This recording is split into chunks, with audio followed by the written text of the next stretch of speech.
welcome Hello back. there. Ladies, Hello. gentlemen, and everything in between and none of the above, to Shadows Hello. over WELDE, episode 45. Guys, it's Juzo's birthday! Woo! Happy Happy birthday, birthday, Juzo! Happy birthday, now you're I'm 1 year fucking old. older. Thank Well, you so aren't you much like for 20? aging with us. No. Thank you for Much aging appreciated. so gracefully, you eternal being. What are you, 20, 25,000 years old? Yeah, about 25. That's what I meant. Yeah, okay. 25,000, but looks like I'm 19. Smile. The immortal My Juzo. genes are having a great time with me. Yeah. Well, thank you so much for being here on your birthday and Thank coming and you. playing some tabletop with us. Much course. appreciated. Guys, we are back for episode 45 of Shadows over WELDE. It's been a minute. We've had a lot going on, conventions and events and all sorts of it's crazy having a game on Friday because it's a flux. It's a temporal flux where anybody's going to be. But I'm glad that we've Yeah, able what to. were we thinking choosing Friday? Right, I know, right? Insanity. But you know what? It just makes every game that much more special because we all managed to get together and we're gonna play together. We left off last time on a rather somber note. One of our players had passed away. Was killed in pitched combat with an Underdark Kraken. But we're gonna start today with an icebreaker, as we usually do. We try and start each session with a character icebreaker, something that tells us a little bit more about each character without giving away the whole I love game. these. I love when we do And these. since we are technically going to be doing a bathhouse episode today, I figured, what is, if any, your character's preening maintenance routine? What would they do in order to take care of themselves? A little bit of self-care, a little bit of R&R and some relaxation. Let's see. I figured that was a pretty solid icebreaker for today. We'll start with the birthday boy, Juzo. What does Sunder do to keep their skin nice and purple? Question mark. Nice and bluish. Sunny's blue, dude. Yeah, he's a blue boy. Nice and purple, though. And he turns purple, but, when he's pissed off. Yeah, that's his blush, right? Say again? Blush is a fine purple. Oh, yeah. His blush is like a purple, for sure. Damn. What does he do to keep his skin looking good? I don't know. You gotta answer the question. That's a great question. Yeah. Honestly, I feel like he'd probably do something very similar to me. He'd probably use exfoliants and some, topical medicants that, can prevent sun damage most likely. Okay. Yeah. You know what UV is in this world. Yeah, UV sucks. But yeah, no, I feel like he'd be really big into the idea of exfoliation. So he probably does that a lot whenever he has some downtime, just to make sure that he, feels good, looks good. Nice. And what does Sunder do? What does Sunder do recreationally while they are doing their skincare? Do they read? What's their self-care? I feel like he probably would read. Yeah, probably read with a cup of tea and just kind of slices. Yeah, most likely. Yeah, he's a little bougie. Nice, very good answer. All right, we're gonna ratchet on up the call here with Hayden Argentum. What is their self-care ritual? What do they do to reset, relax, and unwind after one of their friends dies? Because it happens all the time. It's like a weekly occurrence for them. Yeah, that's what you're an adventurer. That's what you do. So far, That's what you we'll do. see about next week. So far. What, you heading Comedy out comes on in us threes, there, baby. Ray? What? Do I have plans? Yeah. I got plans to die next week on Tuesday. It's on the schedule. Oh, bet. Good, On good Tuesday. to know. Good to know. I'll show up On at the your house sketch. so I can beat you up for that. But for me, it was Um, Tuesday. I think Argentum would be. There's such a creature of routine and a creature of habit. Hmm. I think they would Good. really love like a cold plunge. Okay. Yo, have Like- you done one of those? Yeah. They suck. Oh yeah, they suck, but they reset you like a motherfucker. I Yeah. think they would True. be into those like the cold to hot spring and back again, and then knowing their hair, like knowing how they've grown up. I Sure. think they would probably have like some really nice like elven creams, like for like their facial creams and things like that just like keep them looking youthful. Like they're not all that old. They're only like 28. Yeah. Yeah. I was like, how old did I make them? I don't remember. Yeah, at that age, your skin's pretty elastic anyway. Yeah, so Especially the they're Kalashtar. oh yeah. No, they're gonna look like a baby. But you know, and just looking after their skin and probably like for R&R, as much as they love books and writing, it would probably be like meditation. Okay. Just going like Self-reflection. Mindfulness. self-reflection, meditation, finding like a quiet place in the woods to go rest by themselves, have some solo time. Yeah.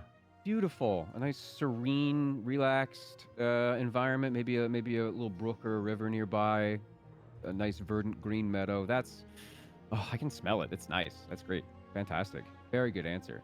Okay, moving on up. We got Nate. It's me. Ray. Yes. What would Ray do for a little bit of relaxation? You got a spa day, So God. actually, some time to yourself. for like relaxation and general self-care, I've kind of already done it a few times. I do count the sort of tattoo ritual of enduring like really slow, dull pain of Yeah. the needle and stuff as like a way of both atoning for mistakes, building discipline, like physically building mental Sure. discipline, and then also it's meditative where it's like there's a catharsis of going all through that pain over and over and over again, and then coming out on top, or just getting Yeah. through it. But I will say, skincare wise, ASMR, I believe they kind of just have perfect skin. Like They have nice skin. in my Yeah. mind, they're like angels. They have like, they look like they're chiseled from stone, and in a way, I think Right. so. Yeah, but you just gotta take care of the scars and stuff too, like a little shea butter. you Oh, know? absolutely. Well, I don't even know. I think Zephyriel would just let scars be their own kind of Oh, thing. yeah, But yeah. as a dexterous boy, doing like pressure point tension relief, where like you put a lot of pressure Oh. on certain muscles so that they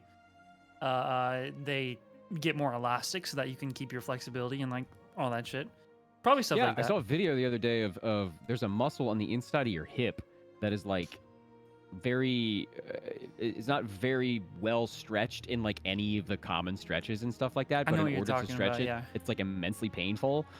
So maybe that's something that that Ray would get into, stretching that like Stretching that is muscle that painful like in general. Yeah. yeah, stretching hurts, but you know you'll get used to it. I guess that's what yoga is, right? It's supposed to feel good. Yeah. Yoga. Zephyriel's a yoga instructor. Okay, I can totally see Inhale. it. Yeah. With his little like he's got a little like tied I don't want to say diaper, but like the underwear, you know, he's got the yogi outfit Yeah. on. Yeah. All right. Moving on up. Ben, what is Silent Beak's, pun intended, preening ritual? Well, What the besides preening, you mean? Yes, besides preening. Besides big enough feathers. Besides on, shit. actual preening, then she would be the type to maybe seek out at like, you know, during her work at the temple that she used to be indentured to. She would often go to where like the bodies were being prepared for burial and just hang out there and Sure. just enjoy the silence of a corpse. Yeah.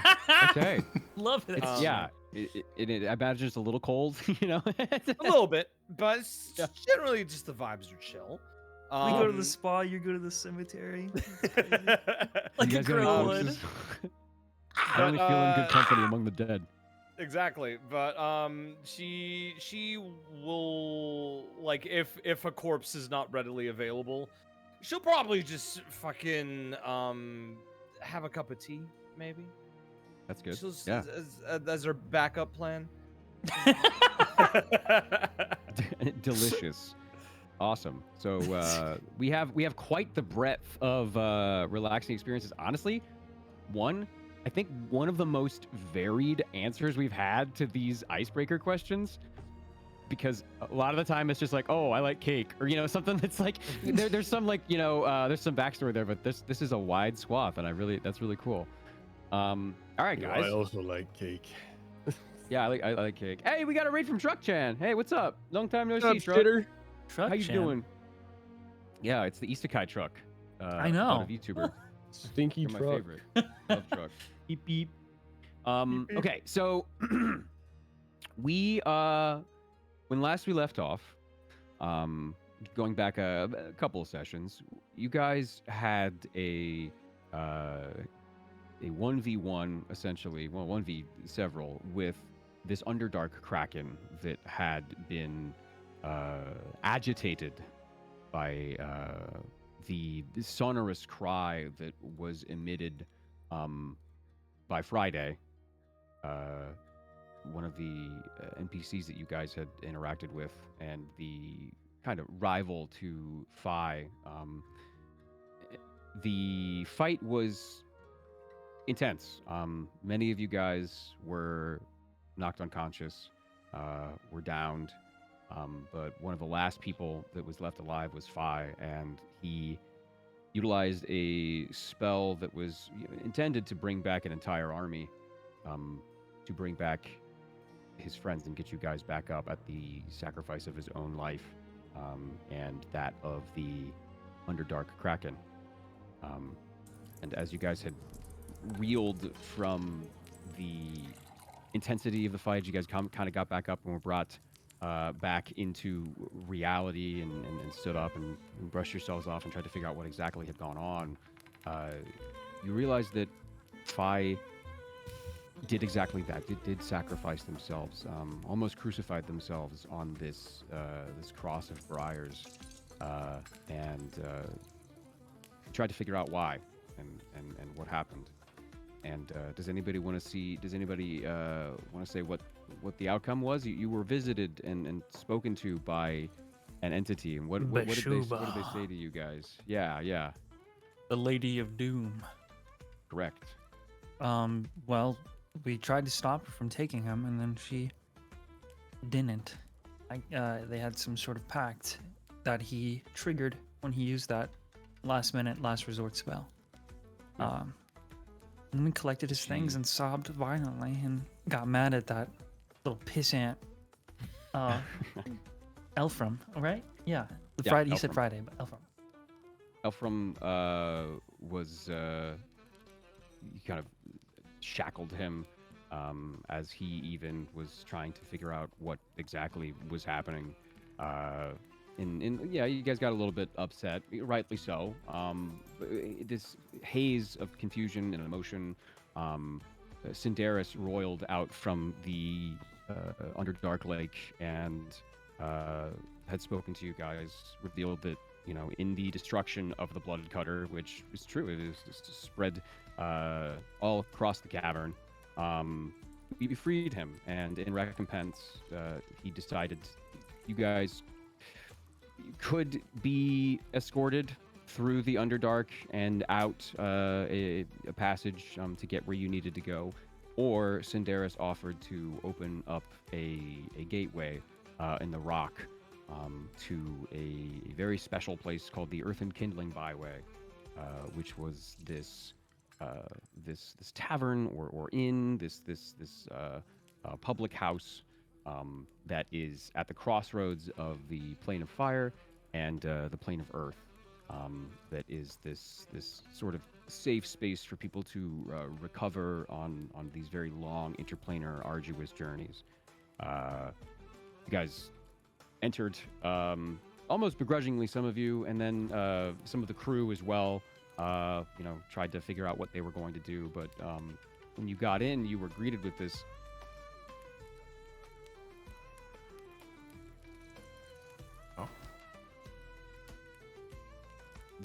These creatures that are like a story tall. The seats were way too big. They're filled with demons and devils and elementals of all makes from pretty much everywhere. And it seemed that it was a little bit hotter here. You guys were introduced to the bartender or the attending concoction maker, the mud elemental that was there, slinging drinks and mud all over the place. Some of you guys had some ill effects of Mucklax brews. Some of you guys had some better ones, but when you consumed it, the tavern seemed a little bit less hot, a little bit less heated. You guys were able to kind of withstand the heat of this deep core establishment. There were a few other entities floating around. Everything was new pretty much for most of you guys. Some of you have seen some of these creatures before, and some of you were able to clock exactly what the diaspora of this place was. But it seemed really foreign, very strange. You guys almost felt like, dwarves or hobbits among these like gigantic creatures and monstrosities around you. But Syndaros was able to give you guys a little bit more purchase here. He seems to he was royalty, you guys learned, and had like lands and stuff like that in the Plane of Fire. So him coming back was kind of a momentous occasion, or time to relax, or finally shake his bonds and stretch a little bit. And he knows a couple of people here, which kind of gave you guys a little bit more wiggle room, as it were. There's a couple of rules that you guys learned about this tavern. Does anybody want to give us one or two of those rules? We had to buy a drink in order to get the bath token. I know that. Correct. Yes. Nobody Be in this bathes place sober. Yeah, you can't be in this place sober, quote unquote. But the effects of these drinks are wide ranging, as Sunder and everybody else who had a drink figured out. Sunder probably had the most physical side effect of some of this, as you split in two. You got a simulacrum of yourself, and kind of stared at yourself in the face, and that was a bit shocking. What else happened? Does anybody want to speak on some of the events that occurred? Did anything happen before fucking the Oh, Dragon Boy? yeah. That's what I was gonna bring up. I don't remember what my drink did. It's been a second. Honestly, you want to know what? Because Yeah. this is a spreadsheet that you guys picked from. I don't remember either. Hey, chat, what happened? I remember the Chat, what effect happened? that. Oh. I know what happened to Sunder, but Smiles. with everybody else, it's up in the air. We can't. We just can't forget that. So when I gave. Oh, Oh, you got Argentum- Spine Familiar. That's what it was. Yeah, You got a it little gave me molten a- core hound. it gave me a thing. Yeah. that's right. molten dog, and it's gonna disappear like all my friends do eventually. I So weird. gave hell? when I gave What the Argentum stuff from our dead friend. Yeah. You have a cloak and a rolled paper that we haven't looked at yet. Yes. Yes, let me That's get- all I let me have get written that down. Too. Cool. And once you guys kind of got back to the center of the tavern, as all of these horrors start to look at you a little bit strangely, and your friends, crew members, the people that went with you through the portal, which is the majority of them. The only one missing, you guys noted, was Captain Hornjack. He was nowhere to be seen.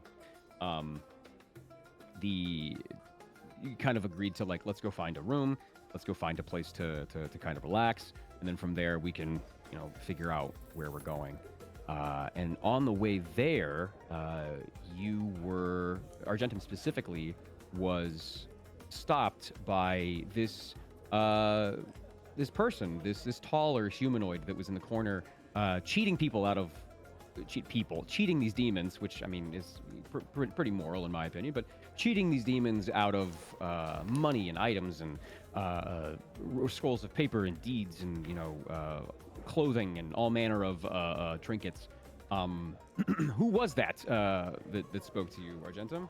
Motherfucking Acervax. Correct. The ancient green dragon that was imprisoned by Ipswich during one of his many, adventuring forays hundreds of years ago, but was released by you guys when you were exploring his school on the coastline. And Ipswich shouldn't have made it so fucking easy. That's You're- on you're him, right. honestly. You're right. It's really He never on s- him. Yeah. never said he was smart. One charismatic son of a bitch, but we never said he was very smart.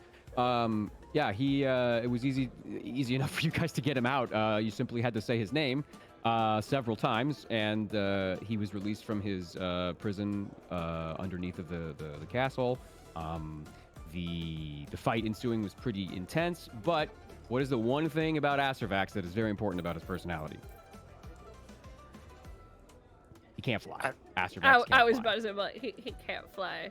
Yeah. Bitch. So as you, he was clawing on to the side of the cliff, and as soon as you got rid of his claws, he was plummeted into the cold North Sea, along with the wall and half of the castle The banner tackled the wall. and the right? banner too. Yeah, into the depths, not to be seen again.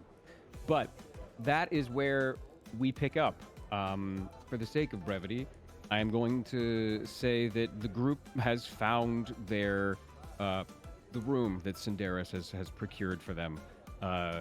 Argentum, you were given the key, which was just this, it looks like a charcoal briquette, but as you held it up to the door, a flame rune kind of emblazoned on this obsidian door lights up very brightly, and this 15-foot door slides into the wall that's wrought in stone and bedrock and opens into this fairly warm, welcoming side room. You don't have a particular number or anything, but you have two large beds that seem to be, accommodating creatures that are much larger than you guys. So they were tantamount to like a California king. Two of those, there's a dresser in the corner, there's a desk, there's a window that looks out into the plane of fire on one side, and on the other side, there's a window that looks out into the plane of earth.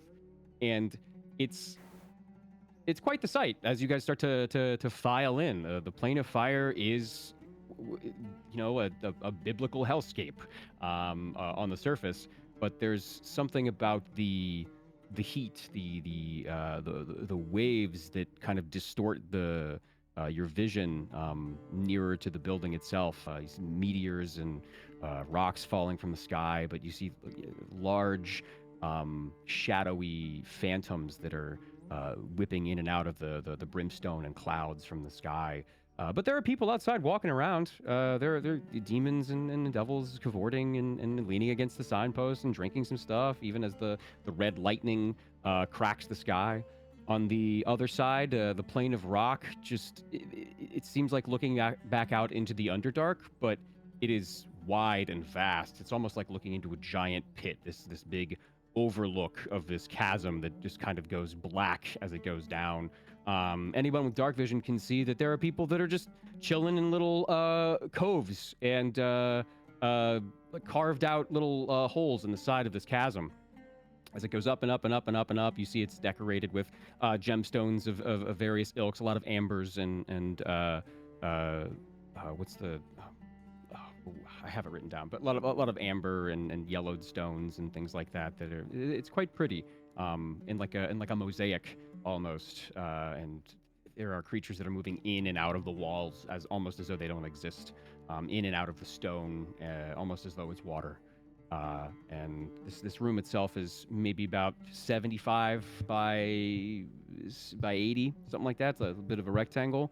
There's not a whole lot of decoration here. It seems pretty basic and pretty utilitarian, but you have a fairly nice bed, a couple of them, dressers, a rug that looks like it's, red silk, and that is where you, all find yourself. The ceilings are quite tall, 20, 30 feet. Pretty echoic in here, but you have a place to chill and rest for a second and get your bearings. The entire crew is there, save for Captain Hornjack. Everybody seems a little bit on edge, a little bit confused, a lot of it worse for wear and in need of some rest and medicine. But yeah, what do you guys do? And what of Acervax or Astrovax? Astrovax, when you guys spoke to him, he was leaving to go to one of the baths. There was this the one wing of this establishment is the tavern and like communal area with couches and chairs and the bar itself and a large fireplace and windows, etc. And then the other wing is this almost labyrinth of pools and like vats and cauldrons and procedures and things to rejuvenate any weary travelers. And he seemed to go off in that direction. Okay. Unless you guys have anything as a group that you'd want to discuss, I think I would already have helped Brian get to the monopool, to the hot spring, and Yeah, be there. for sure. Mhm. Go for it, bud. Okay. Okay. Yeah, that's where I would probably be. Okay. With Brian. So you help Bryant with the help of using antimony as another leg and kind of dodging these titanic individuals that are giving you guys all sorts of side eye, and some you can't even see their eyes, or they have like so many eyes you can't make out which one's eyeing you down, but you can kind of feel it. You make it to the entrance to the mana pool. You pass several other rooms that all kind of look similar, but the occupants on the inside are different. The liquid and manner of rejuvenation seems to be different. But this is one you assume is the mana pool, but do you speak Infernal? Can you read Infernal? Do they perhaps have translations into wait, no, Celestial? Absolutely not. There's okay. no, I don't think Infernal, I speak Abyssal, Common, Sign Language, Elvish. I don't even speak Celestial. That doesn't make sense. I What? definitely speak Then Celestial. how the Yeah, it's your fuck character did sheet. we? What? Yeah, no, I definitely do. I don't know why. Okay, it's probably I don't. So in your fucking know. haste, and in your you're so desperate to get Bryant to this mana pool, to a mana pool. You know it's around here somewhere. You've been told by Syndaris it's got to be around here somewhere. You are there is a presence in front of you that is quite noticeable, something you're very in tune with, and there is a celestial in front of you. You can't quite make out who or what it is. The presence is rather large. It seems to be maybe 10, 12 feet tall. It is bright. It is vibrant. And it is in the doorway to whatever this room is. You seem to be getting some sort of celestial energy from the room itself, but the person who is blocking your way, the entity that is blocking your way, is just kind of standing in the doorway. They're blocking it like a bathhouse bouncer, or just someone being like turned. He seems to their be back. engaged in conversation with somebody that is in the room, Oh, okay. but it's like you'd be going through his legs in order to get in. I'm not gonna do that. I'm gonna Power slide under them. Just get the fuck out of the way. No. I like clear my throat and try to get its attention to like move. Excuse me. You feel the entity turn around and look down. Oh. Well, yes, of course. I'm sorry. Right this way. Is this a You feel- monopool? It is indeed. Would you need help? Not me. And I like move Bryant into the door. Like I kind of like gesture him in there. Oh, This one. of course. This one is Allow dying. me, if you will. He kind of reaches a hand down, and you feel this like this thing is probably the size of like a hand truck, like a push pull hand truck, and Is that a- offers to Oh, carry gotcha. Bryant into the mana pool. I sort of listen for any. Is Bryant conscious, or is he still unconscious from drowning, or Brian is conscious, and does he seem he's okay with been this? looking around, and you feel a bit of fear from him, but it's probably just the anxiety of being in such an alien place. You know what I mean? Okay. And you feel Bryant lean towards you and say, "It's okay." All right. I'll like I'm probably helping him with like a arm over his shoulder, and I'll just like let him go to the big angel. Sure. You do so. Bryant kind of like sits in the angel's hand, and you feel Bryant give you antimony in her sheath. Oh, sure. This large great sword, and you feel the air move hot and heavy as it pulls itself into the room, and can't see what else is going on, but you do feel Yeah, I know. you feel that there is this celestial presence lowering its hand, and then you hear Bryant shout in pain. Oof. Like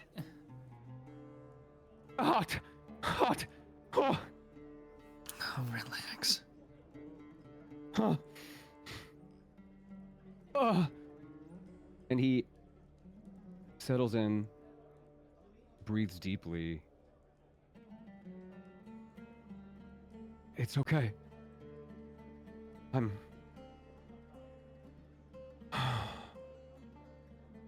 I'm sure it's a shock to get recharged with immense power after being so drained. Would you like to enter the bathhouse? This room?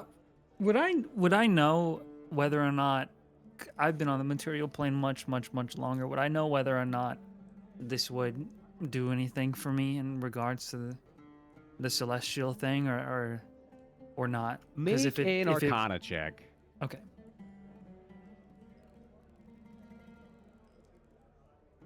It's 3, yes, sir. Da-da-da-da-da-da. 16. 16. So, what you've learned of mana pools, the form changes based on where you guys are. It is not necessarily a consistent in that regard. So, you would assume, because you guys are in the earth and kindling, that this mana pool would take some sort of the form of some sort of heat.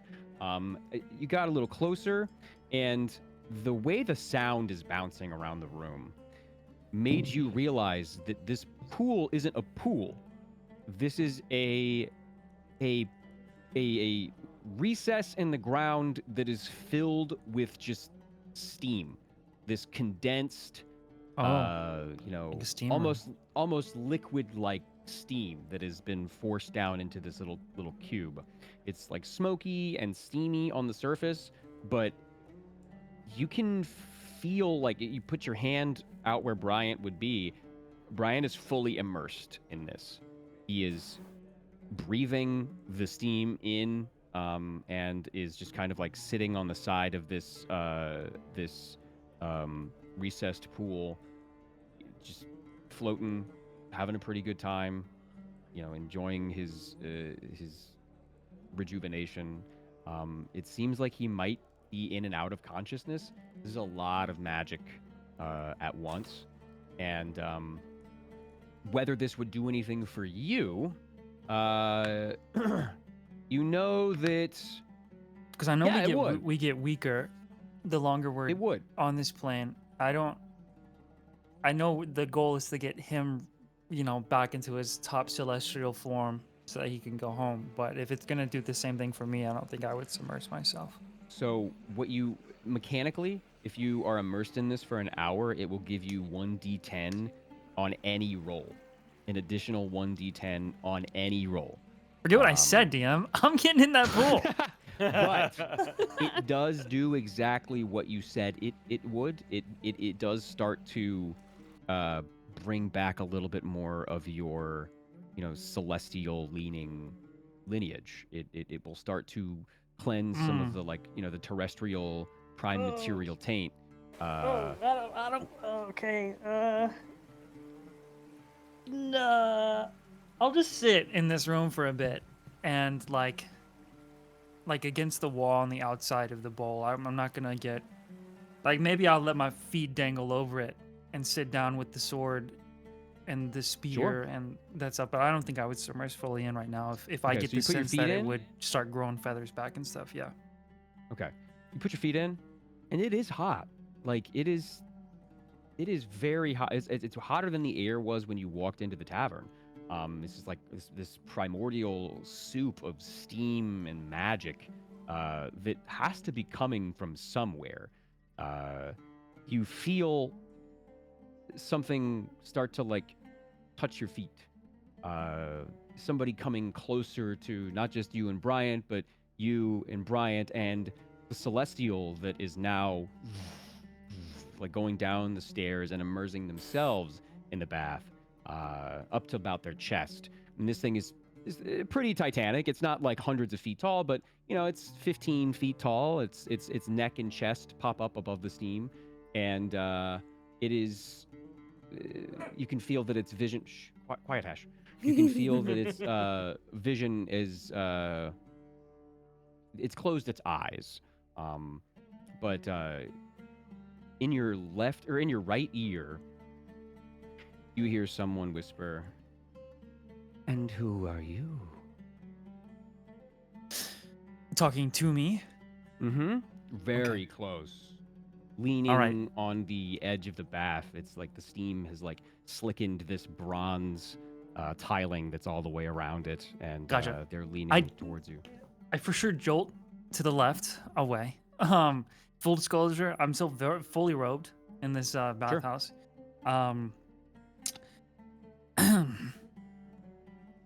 Zephyrael is what I am called. Can I help you? Maybe. I am.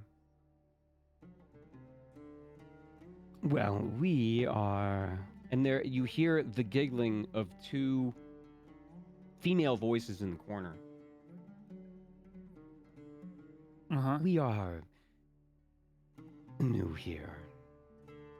We've really enjoyed the baths and all they've had to offer. We've been staying here for a few days, but most people stay here for months, if not years, to bring themselves back.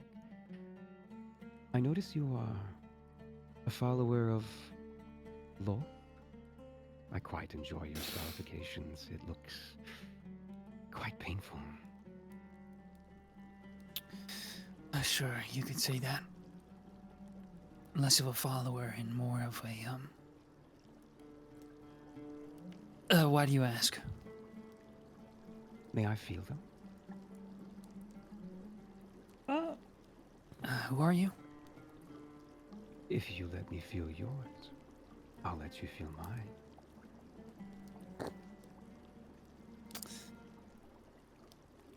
No, not interested.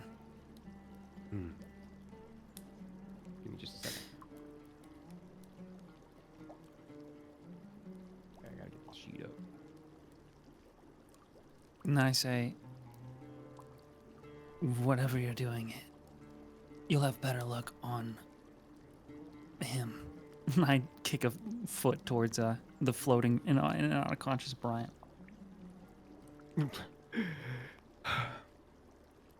And you can hear this disgusting like pop and sizzle on Bryant's skin, almost as though he's like sloughing off a shell, and he speaks slowly. Who are you? I I'm interested in your friend. Please, feel better. Anyway, I want to have luck with you.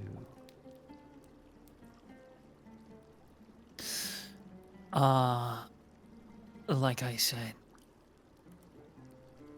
I'm not interested. Can you make a charisma saving throw? I can. 15. Okay. You feel a little bit of pressure on like your right temple. Almost as though someone is like, if you could feel a dagger stare, it's just barely pushing into your skin. Doesn't hurt. But the feminine voice. Very well. And then you don't even hear them leave. You're just left in the silence in this like deep inhale and exhale of this titanic celestial that has kind of occupied your half of the pool.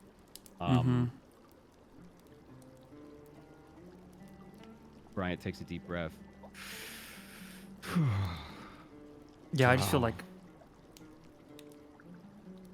Is that what they were? Yes.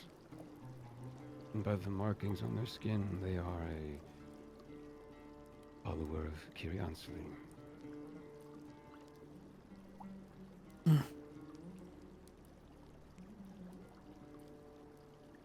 I've been meaning to ask our follower of her a question about. The avian, Mm-hmm. what do you know about her? Silent Beak or Kiransili? Silent Beak. Not much, other than she's kept me alive a few times.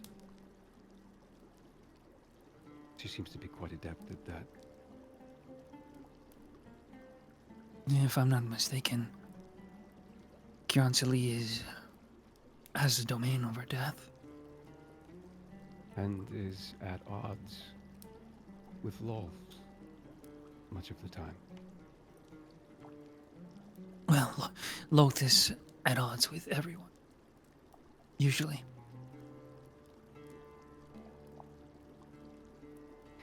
But if we can get Why along, are you such a champion for her? well, I want to prove to her that things can be different. Prove So, her wrong. such as if Kiransili's follower, Beak, and I can work together.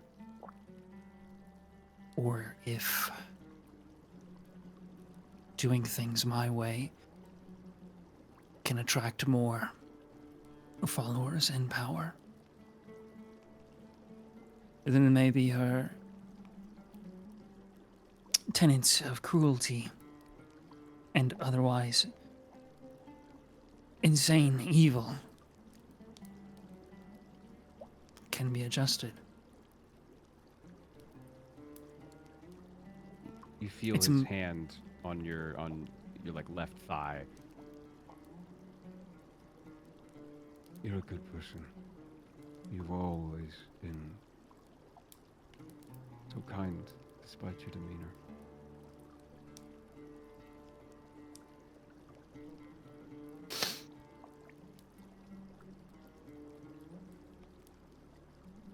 Did you bring me here for any other reason than to just make sure that I was well?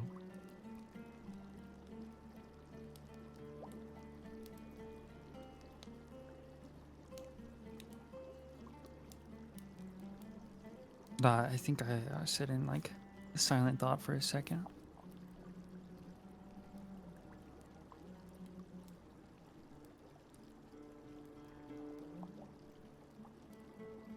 I owe you this much. And after this, I owe you everything. No, you don't. I wasn't. I mean, I wasn't always good. No one ever is. Myself included. There are things I haven't. There are.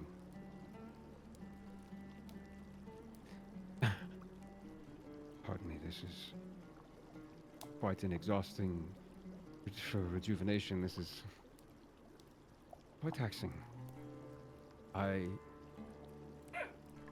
Shh. Quiet, Ash.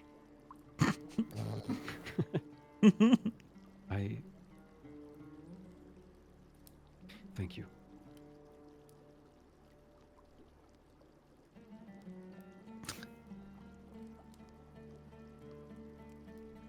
I really don't want any things.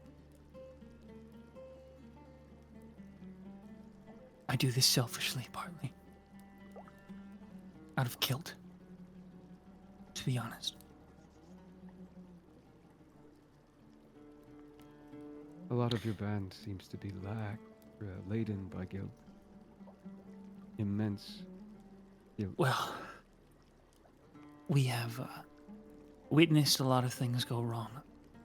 And did nothing and could do nothing to stop it. So.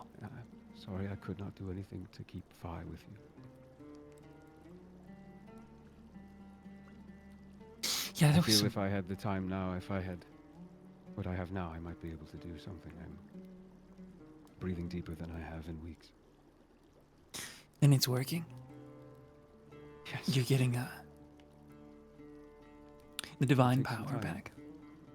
It will take time, but yes, I feel molted. I feel like I've shed the material crust that is accumulated around me. Or are starting to. And then you will go back. Right. I don't know.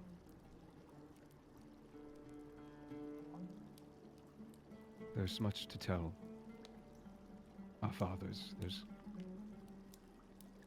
Not I know quite. more than any host that has been brought to the material plane. Dads, they need to know what to do from here. I mean, other than me, it's probably because you're the one that's been here the longest. You hear the celestial that is to the left of you. Well, not Say- here. I mean, the Well, yeah. The celestial to the left of you speaks and says, "You are a host." Brian says, The prime material, yes. "As am I." To the plane What? of fire.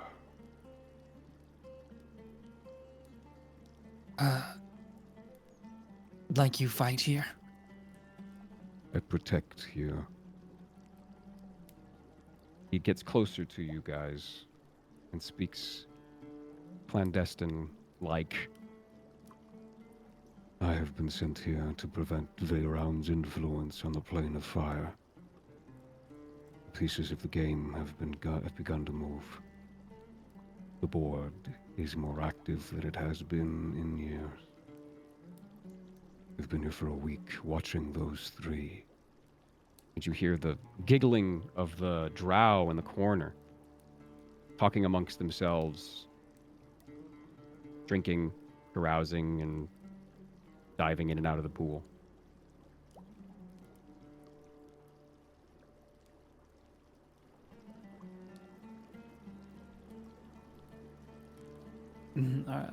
Are they planning something? They are. I just can't prove it yet. They are Yathrinshi, high priestesses of Kyriansley.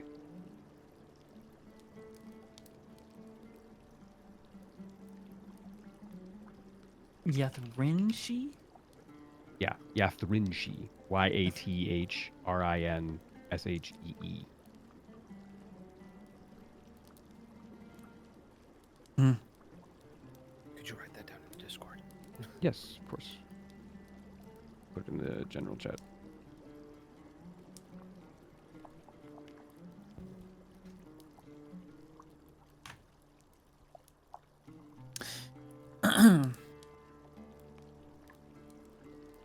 When you say they're planning something and you're monitoring activity of around in this plane, are you insinuating that they are connected? Those priestesses? Yes. And if not connected directly to Veyron, through some of his tendrils that permeate every plane. I don't know what, I don't know when, but they seem dangerous.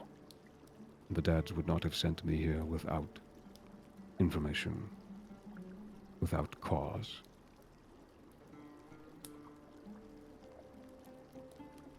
I pray for your ascension, brother. Rest easy. Grow strong, for the war that comes is tectonic.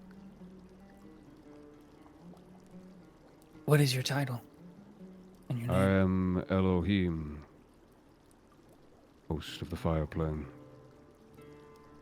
He's not really looking at you guys. You can't feel his gaze on you, but it's almost like he's speaking like he can see with his eyes open. Or see with his eyes closed, rather. Sorry. Oh, I got you. Okay.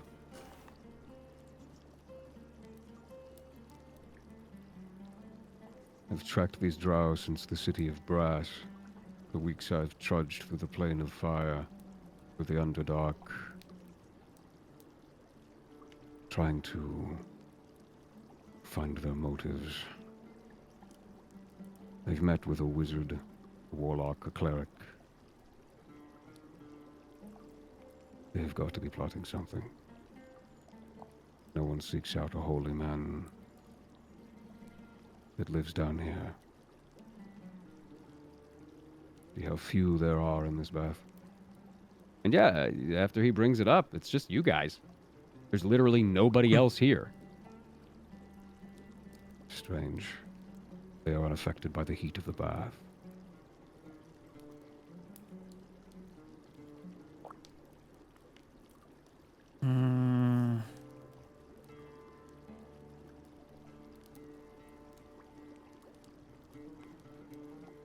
Think not of it now. Rest. Recover. Bryant, was it? Pleasure. You feel his head move, the air in the room move as his head bows. And you are? Zephyriel. Ephrael. A celestial name.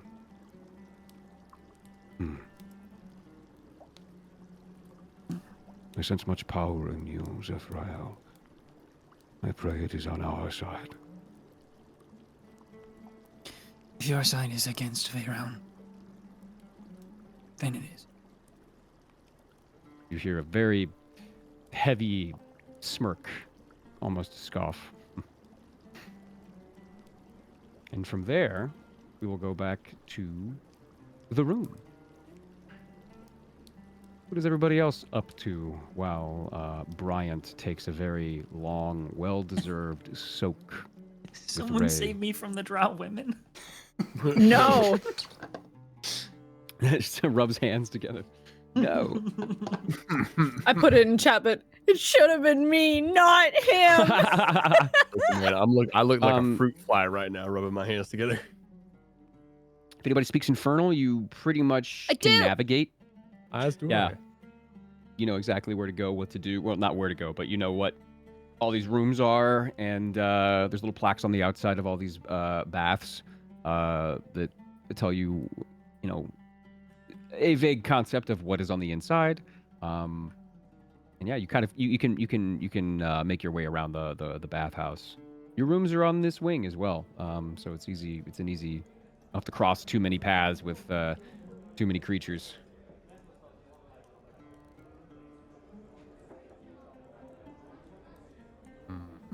What are you thinking, birthday boy? Honestly, I think Sunder kind of just wants to look around.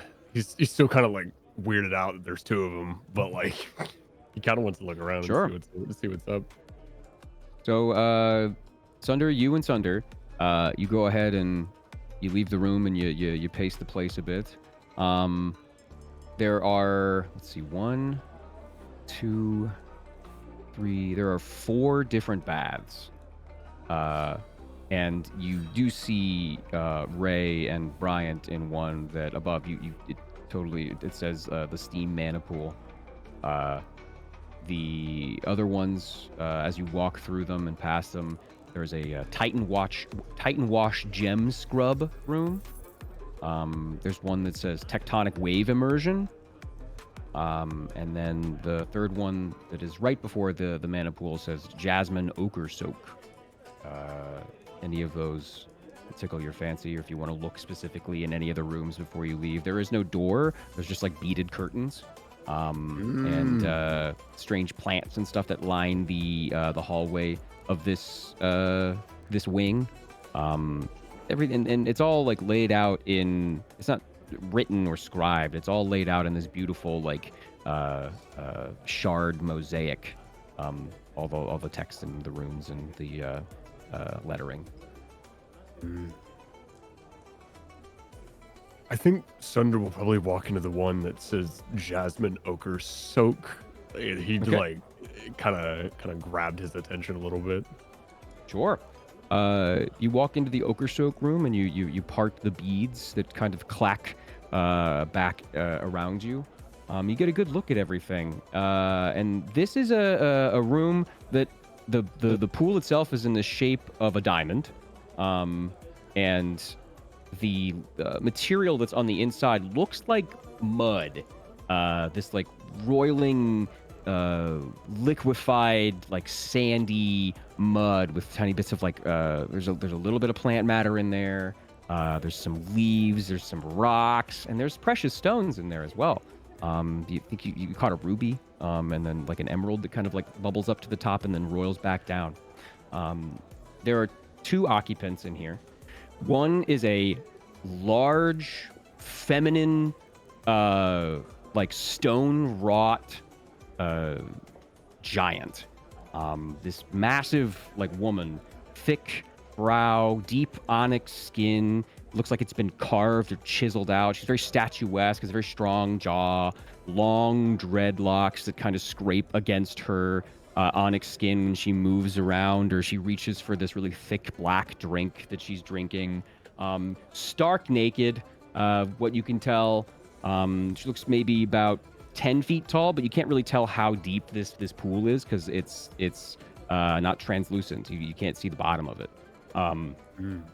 And she moves very slowly, deliberately, and has 2 like they're you know what these creatures are because of your tiefling heritage, but these are magmen.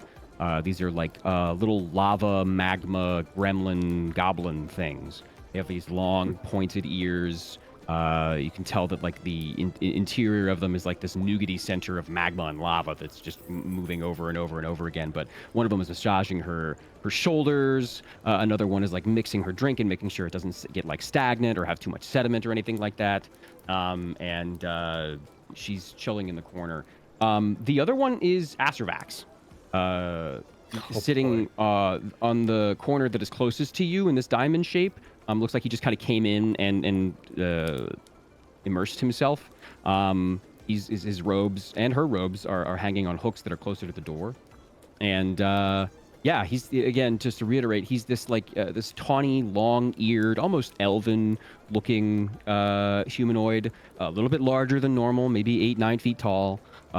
He's got this very long blonde hair that's kind of tied up in a top knot, eyebrows that are a little longer than normal, very stark green eyes, emerald eyes that look around and are kind of staring at the large stone woman.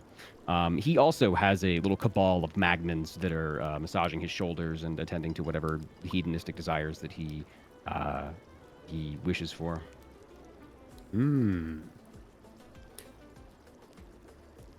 Yeah, I think Sunder will probably take a dip in this, most likely. Sure, sure. So you take a dip. You put a foot in, and it's warm. It's not hot, but it is quite warm. This mud, it feels like it's almost vibrating against your skin, like you've kind of put on a sock or something like that that's just like constantly moving. And as you like you put one foot in, you take it out, your skin has this like thin, fatty glaze on it. It almost looks like a like a yellow curry color. And the hair as well on your legs and stuff is kind of tainted this color. But as you immerse more of your legs in, it feels great. This is like a full body massage that is constantly moving and churning over, and like you can feel any sort of toxins or anything like that that's inside of your skin, scars or scabs, bruises, that kind of thing. It just kind of vibrates them in and pulls them away. And you notice you have scars that are fixing themselves. They have returned to your normal. Your blue skin is once again as it was before you even got the injury. So, depending on how long you stay in this bath, that has different effects. But at 1 hour, you get a D4 to skill checks and 10 temp HP. Interesting. I can see him kind of just stretching out and relaxing a bit. He hasn't really had a moment to just, do that in a while, especially Sure. considering what just happened. So Yeah, absolutely. You feel a tug on your ear. It's almost like it's almost like somebody superheated a pair of metal tongs and grabbed your ear. the fuck is that? If you have any desires, drink, massage. Tiefling speak. Yeah. I'll take a drink. Okay, what? Drink what you like. Surprise me. Okay. And you feel it. These tiny little feet sizzle on the ground as they walk away from you. An hour passes. The Astrovax pays you no mind. Doesn't even say anything. Looks like he's maybe trying to relax himself. Being attended to. Does but after, know go ahead. this is Astrovax? Yeah, you've seen. Well, you've. I don't know.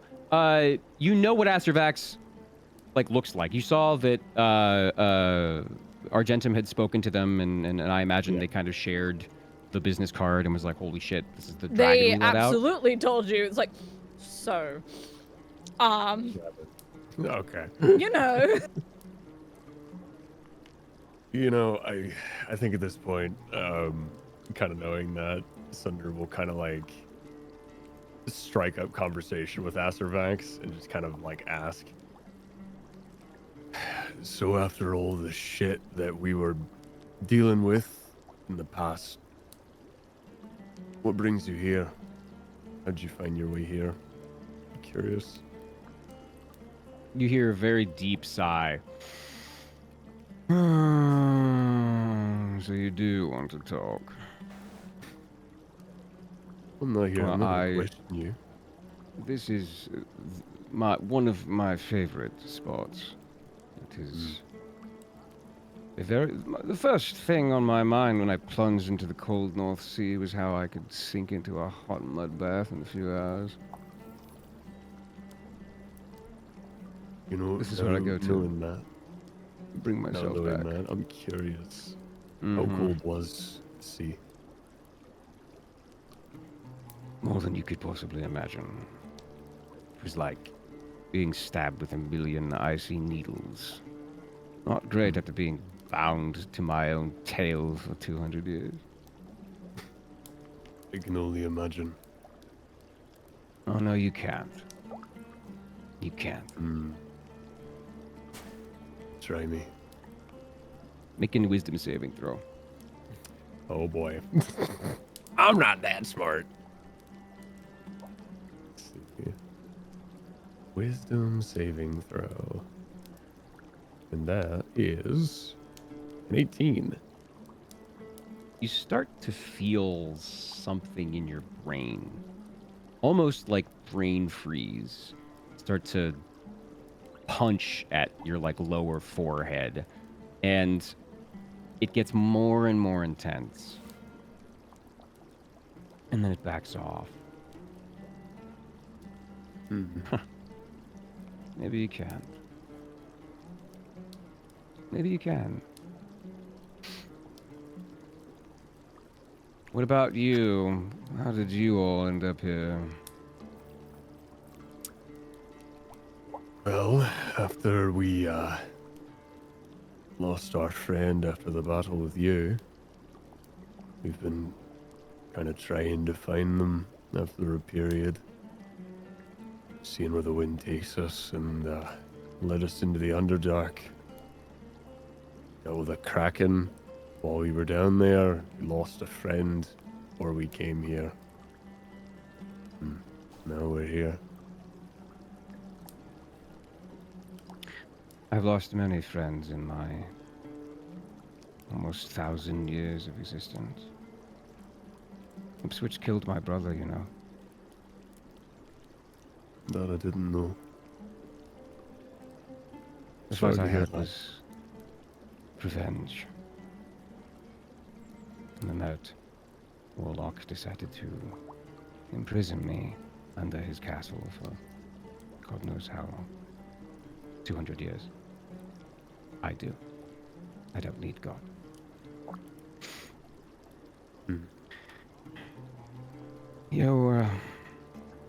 He takes a deep breath. He shoos away some of the magmen that are like tending to him, and he scoots closer to you Oh boy. and steeples his fingers. Your friend kept fighting for days underwater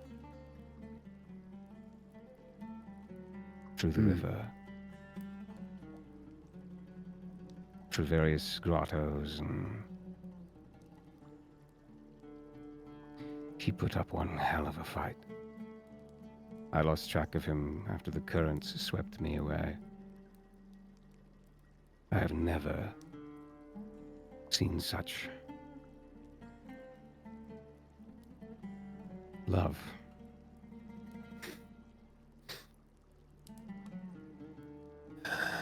He was a good man. He cared about those around him, even if it did fling him into the sea. He just wanted to protect those that he cared about, and we were it. Knowing That's that he something could that's still very be alive. special.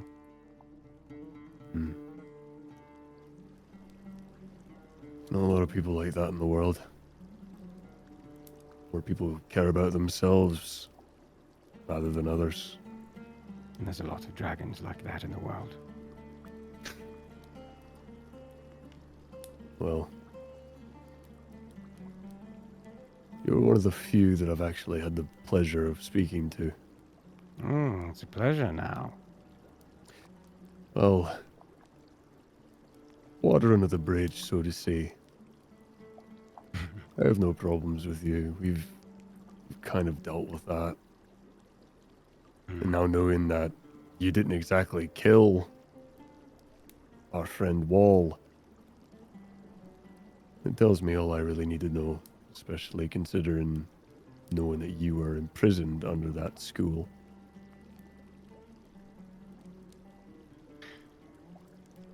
There's something that I feel like... Hello? Yes. I'm kind of in the middle of something. Can it wait? He begins like talking to the air to like the right of him. No. I've already gave you my answer. I said no. I'm on a vacation. A hiatus. I've been gone, imprisoned for 200... Sorry, I have to take this. Oh, by He all turns means. away. 200... Yes, I don't care if you're hosting a tournament. Do you know how many of those we get? Oh, Oh. shit. No. Write that down. Write that down. Bro, jump in, jump in, jump in. I said... Who? All right, and what did they do? It seems like they're already falling apart at the seams. How could I help? Uh-huh. Veron, I don't know how many times I have to tell you this. Jump in, jump in. Oh. No, Veron. Hold on a second. Yes? He's insistent on everything. Always is. Been this way for 500 years. Ever since his mom left him, it's just been... Well, Constant barrage. I'm don't sorry. we fucking know it. No, we had a Yes, few I'm encounters sure. with the prick.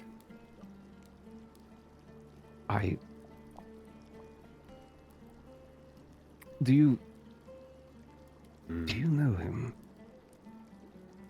Veron. We've had a few unpleasant encounters with that prick. He threw a fireball at me. Oh.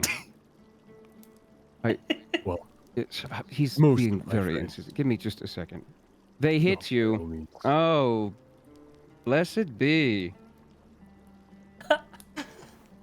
Do you know there's more planes than just the prime material? I'm here having a wonderful time at the Earth and Kindling. Remember, 500 years ago, we had a wonderful...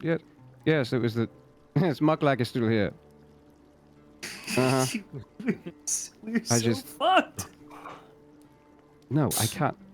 There are plenty of other dragons that would be willing to... What about the...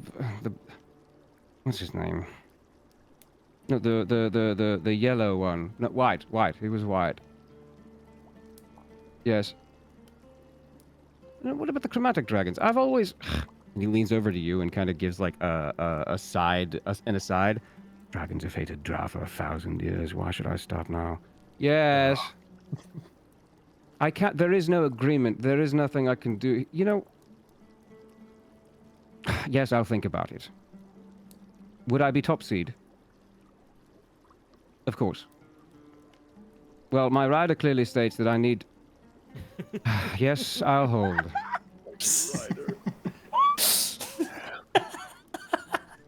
He's even a prick to the people he calls friends, eh?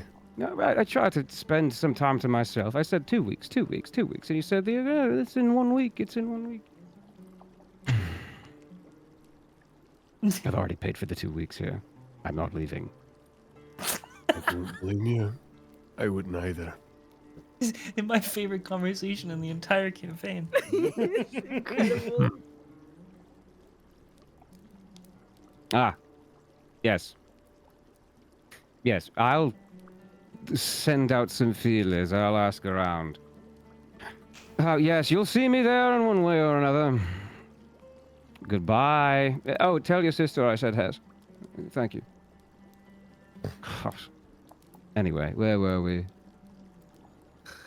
Well, it seemed like you had a rather pleasant conversation with him. Ah, yes, I miss sarcasm. Oh, yes, he's insistent. It seems like things are starting to fall apart for him, but there's this group that is constantly beating over his brow that he just can't seem to shake. Yeah. They're making headway, and they're going to participate in the tournament, allegedly, but Celestial in tow, they have an army at their back, but so does he. The odds are in his favor, too. He needs a ringer. Selvatom is there, isn't he a ringer? I bit his arm off during a war, but he grew it back. It's all fine. Gave him a wonderful mace to boot. I didn't think that we were on his mind so much.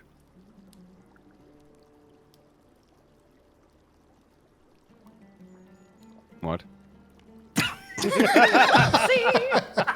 I saw, Just dude. out I saw loud. the fisheye lens camera zoom in on Azerbaij's face. Like the fucking Star Lord gif where he's like, Yes. Did I say that out loud? You. He gets very close. You have been on his mind. For what reason, pray tell? The Magman comes back with your drink. Oh. Yes, here you go. This is. And he grabs it by the throat and shoves it in the mud. Oh. Well, Stop. seems that my drink is on the floor now. I'll get you another one. I'll Why hold you to it. have you been on Veyron's mind? I need you to make another wisdom saving throw. Oh, beautiful. I'm here for it. Let's see. And that Fail. is a 7. Shit. 7. He owes us. He owes us. He owes us. He owes us. His eyes turn a frightening shade of sickly yellow. Scleras to match. He has no more pupils. You see- Save him. You see these illusory wings grow from his back as the room begins to darken.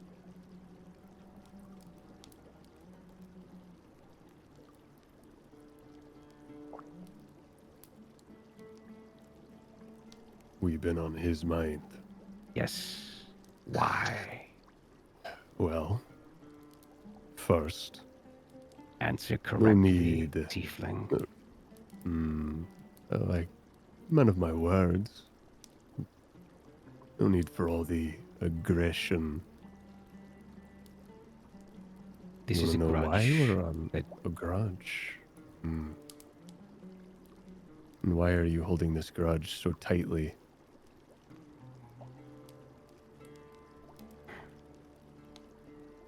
Dragons and You're here to drow. relax.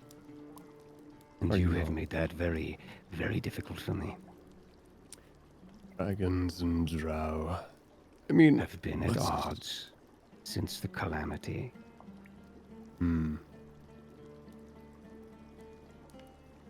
Veyron and I have a very tenuous relationship. And since he has found out that I have been released from my material prison, he wants my help to put it under his thumb. The entire plane. I have no reason to help him. But if I can get him what he's needed, what has been a thorn in his side for weeks, if I can set his plan in motion, I can set myself up for quite the expansive domain in the South Marshlands. You know exactly where he's talking about. This is maybe 4 or 5 miles away from where you grew up. It's funny you mention that place. It's not too far away from where I grew up. And you know it is quite fetid. Perfect for me. I would say so. Now, you mentioned that you have no reason to help him. Now, the thing is, if you have no reason, why start now trying to help him and get this thorn out of his side? Because this is a free win. I don't have to do anything. I've been alive longer than your bloodline. If I don't have to Might be lift a true. claw, then it makes everything so much easier for me. Where's the fun in that?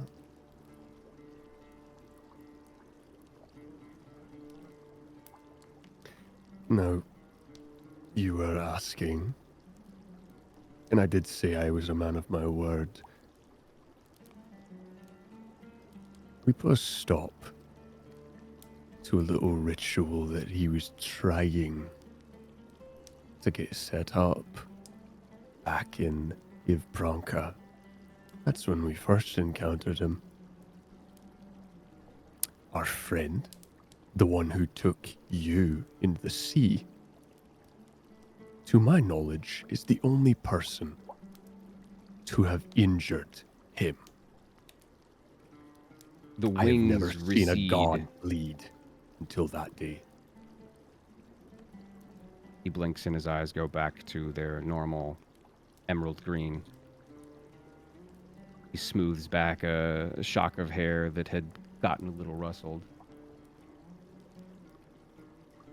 Based on how I saw him fight, that would make sense. He injured Veyron. Aye, with a lovely silver sword. You see his gears start to turn. What if I told you I could bring your friend back? Oh shit. Oh.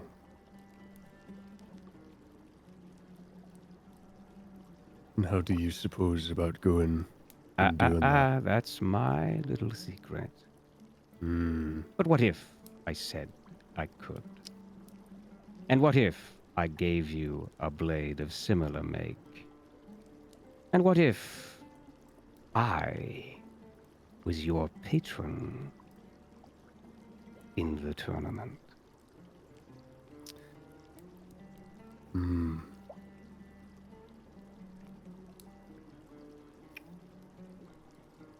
Well, that's certainly an offer you've thrown on my plate.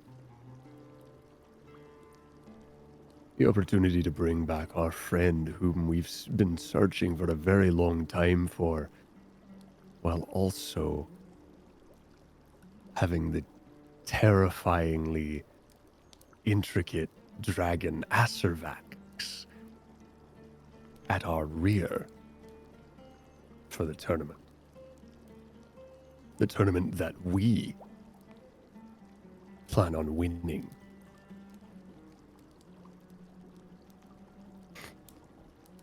You must promise me one thing if this is to come to fruition. Mm. We will kill Veyron. Yes. Oh, I've been planning to do so since I saw him. I know one of his many weaknesses. But that will remain a secret until I'm assured of your prowess. Until I know you can pull it off, because so far, my confidence is in somebody that is no longer on your plane of existence. Hmm. Well, if this is a potential partnership, that also might mean that I need to put something on the table as well. Oh, you're every hiding single one of secrets. your little merry band is going to have to put something on the table to gain the favor of an ancient dragon. Hmm. I could always give you the idea of what he's looking for, specifically outside of us. He's looking he for the has trappings of no- Lolth. That is not lost on anyone. Not quite. There's something else he's looking for. He raises a long eyebrow. Speak. Not quite. Your secrets are yours and mine are mine for the time being. Make another wisdom saving throw. Oh, good lord. Lovely. So anyway, that is a 20. Damn. Oh my god. Dirty 20. Holy shit. Okay. You feel this strange presence from him. You notice as he exhales deeply, almost as though a sigh, this very faint green smoke leaks from his nose. almost almost unintelligible, almost difficult to make out, obscured by the mist and the steam in the bath. But it wafts over to you, and you inhale it, and you feel a wave of positive emotions. You feel like this deal is going in your favor. Suspiciously so. You feel like Astervax could be a very, very good friend, a very loyal friend. You feel like Astervax is good. And then you sneeze. And you're brought back to reality where Astervax is clearly pushing ulterior motives. It's difficult to trust anybody around you in this foreign plane. The charm failed. Yep. You are either very stupid or very good at your job. I take great pride in my own capabilities. He looks at the magmen around him. You're lucky the rules of this place are in your favor. Otherwise, I would have already digested you. You wouldn't be the first to try.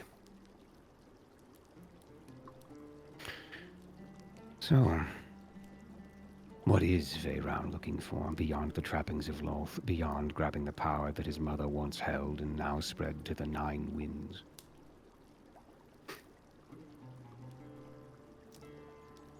Well, if we have a deal in this case, then I would gladly share it with you, but until I know that this deal is on and you're with us for this tournament, as I said, my lips are sealed. But I can see it in your eyes that you really, really want to know. You're right. Astervax is furious, but very impressed. A smile creeps across his lips as he takes a deep breath in and poises his elbows on the side of the pool. Well, the tournament isn't for a week or so. I have time. I paid for it. This is true.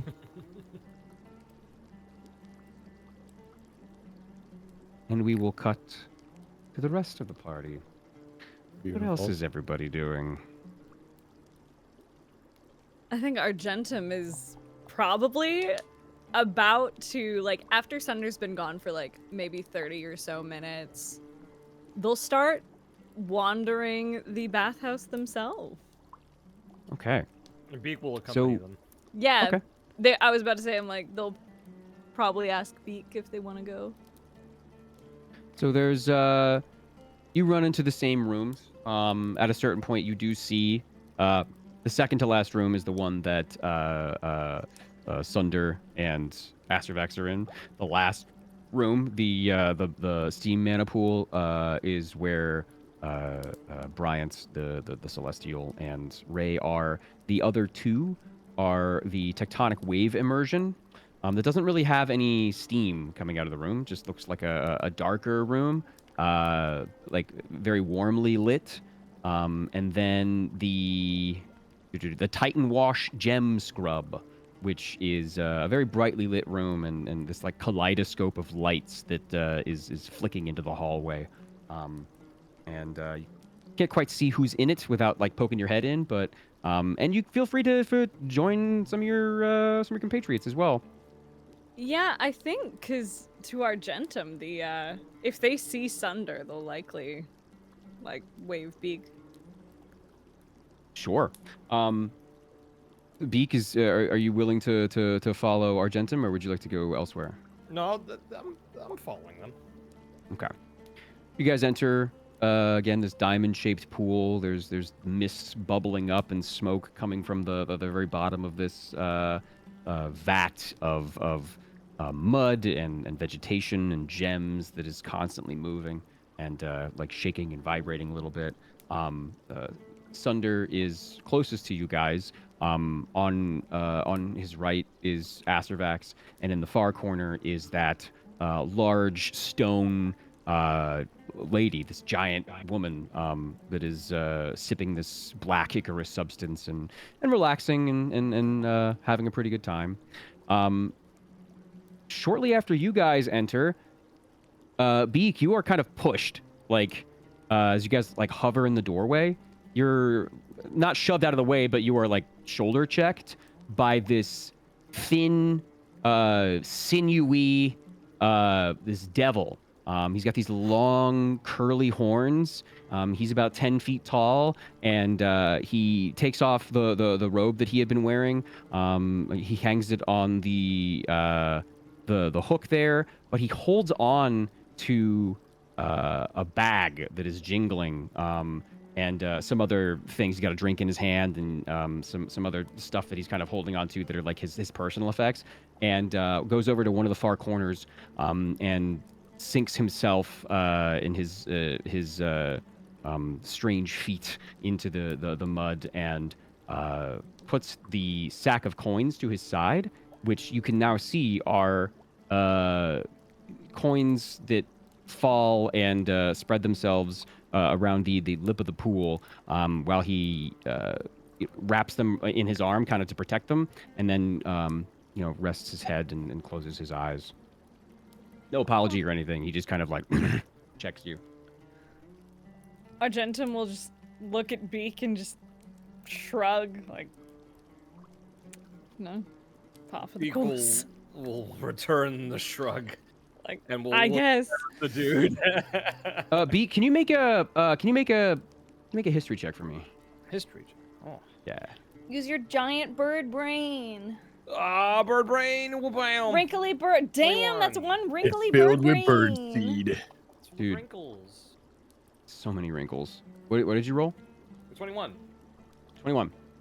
So you see this devil come through, sit down, and spread what you absolutely immediately know are ferryman's coins all over the pool.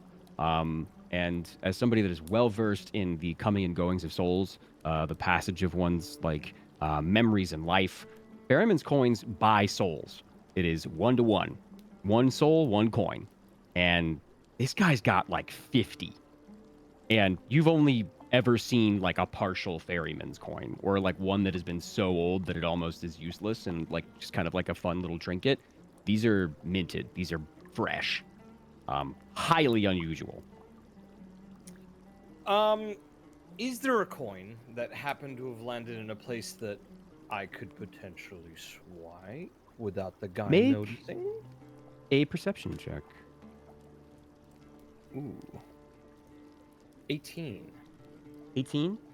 Yes. So, yes, there is. It is kind of rolled over maybe 7 to 10 feet away from him. He's got his eyes closed. He seems to be almost in like a catatonic state. He's not necessarily sleeping, but he's like, I don't know, communing or meditating. But yeah, it looks like you might be able to do that. You might be able to swipe this coin if you are squirrely enough. I will try to take that one coin. All right. I'm going to need you to make a sleight of hand check. I'm terrible at these. 14. All right, now let me roll for this guy. Rolled Okay. 27. You start to make your way over, and you lock eyes with the face, this skull that's on the ferryman's coin, and the laurels that are around it. You know the significance of even one of these, and you grab it in one of your talons. You pick it up off the ground, and he's none the wiser. I will calmly put that in my pouch. Damn, girl. Excellent. Yeah, that was easy. Yeah, he rolled a nat one. Like, Oh, okay. yeah, there was no there's no helping that guy. But yeah, you managed to get a ferryman's coin. What are you doing, Argentum? I would notice that it's fucking Acervax, right? Yeah, absolutely. Great. Question for you, Sunder. Approximately how close do you think you're sitting to Acervax? I would say like maybe what, like 6-7 inches shoulder to shoulder almost. Okay, cool. Argentum is going to disrobe, and just slip into the mud bath. And if anyone's looking at them, on their chest, there are sort of rough scars under where like breasts would have been, but almost scars from like a surgery of some kind. Oh. Cool. We Argentum funded their top surgery. Mm-hmm.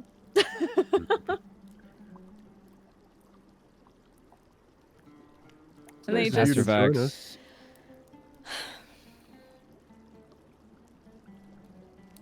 I will never rest in the entire week that I am here, will I? No, I'll you're remind just you, getting started. darling, you approached me earlier. I did. I just wanted to let you know I was here. Mm-hmm. You didn't have to. You know that, right? It's true. But there's a certain amount of,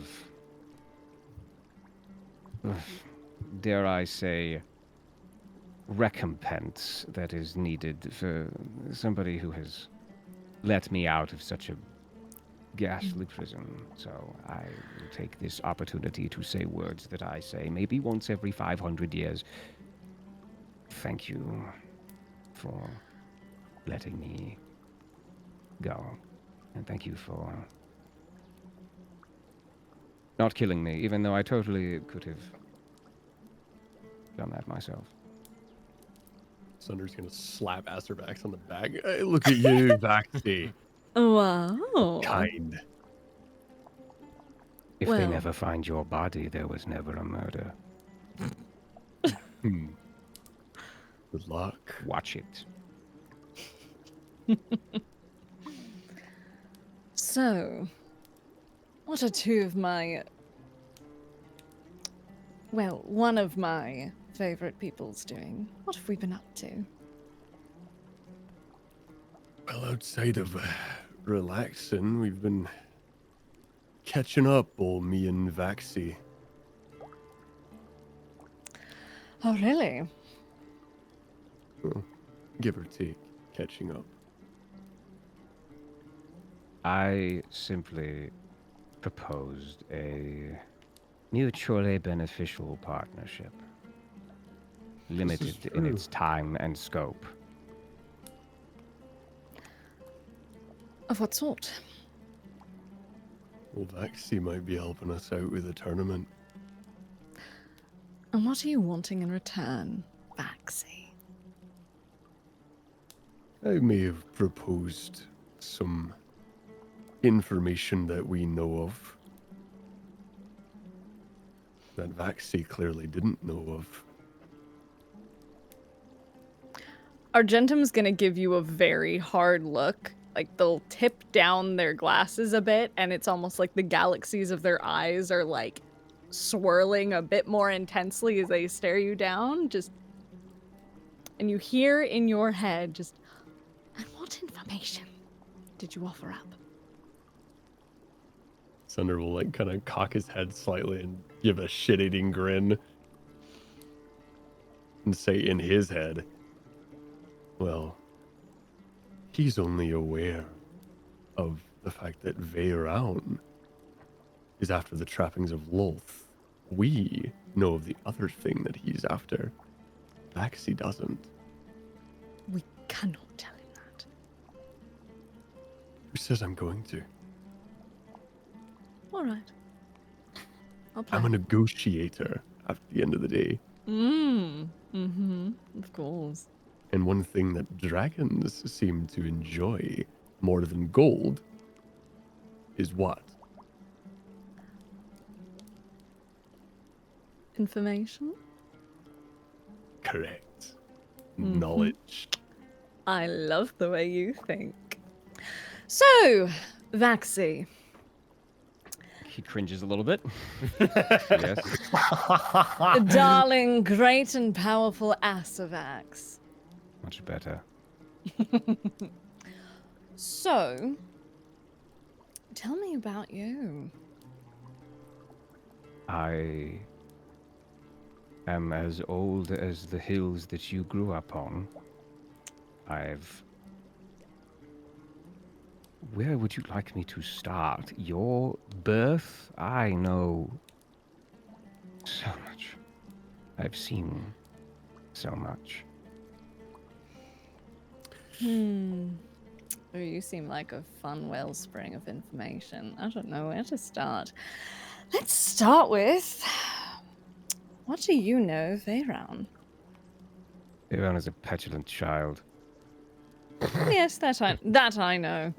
I clocked His that ego immediately. is larger than his ears. Mm-hmm. He's bipedal, which automatically makes him a little bit less than me. You're Aren't you currently bipedal right bipedal, now? darling. Yes. It's because you guys managed to get around a little more effectively. If I was in my true form, I wouldn't fit in this room. True, You but you you do look look good. good. I know. Oh, so do I.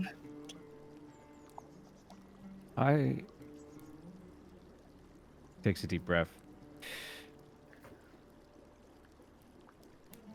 fought long and hard 1,000 years ago during the calamity. I was there when that mountain, I think you call it the spine of Lolth, was erected. It is indeed cast upon her spine.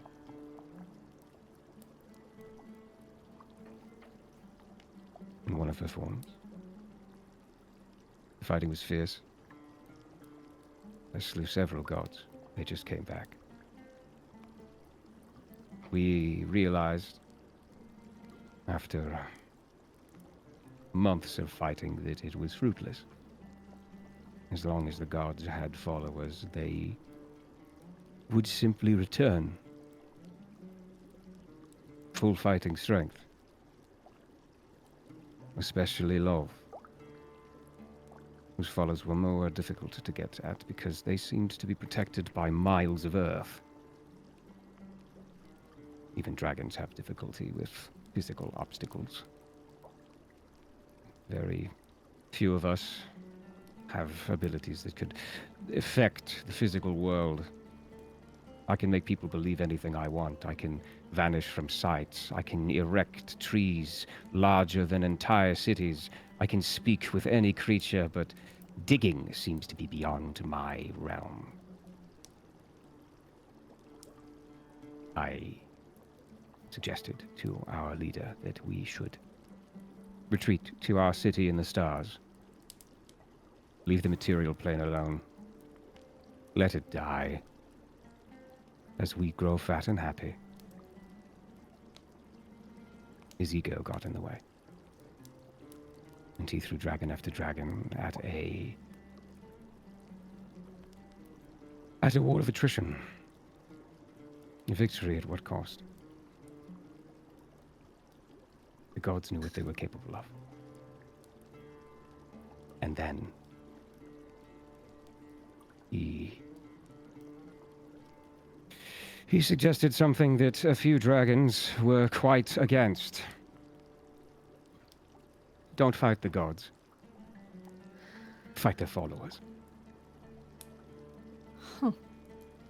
And we began culling. City after city razed to the ground.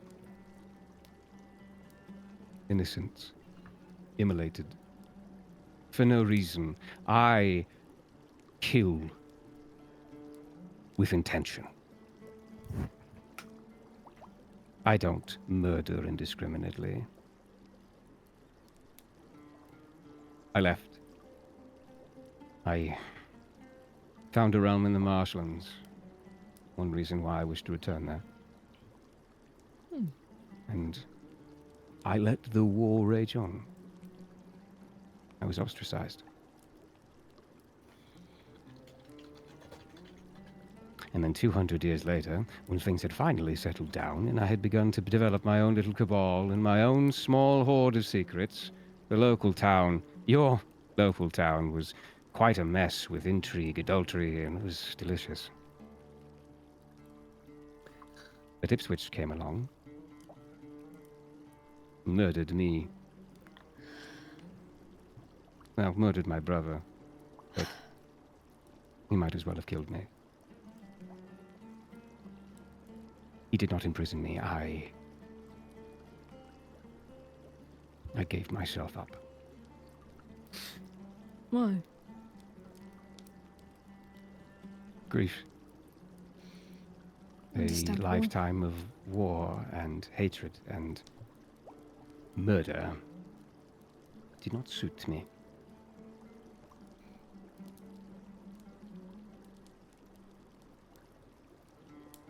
Thank So you. you took the time to mourn. I took the time to mourn, to plot to my revenge, to think, and absolutely none of it had anything to do with a group of several mortals that somehow managed to give a god a paper cut.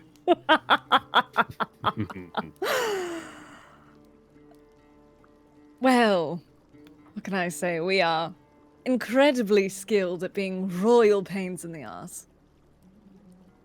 Oh, ain't that the truth? If there's anything that I know that we're going to be capable of, it's slaying that pointy-eared prick. Especially after he destroyed the city that we lived in. If Branca. Oh, such a shame that it is gone. It was quite the star and the crown of Lolthlorian. It's where I found my home. That's what many people did.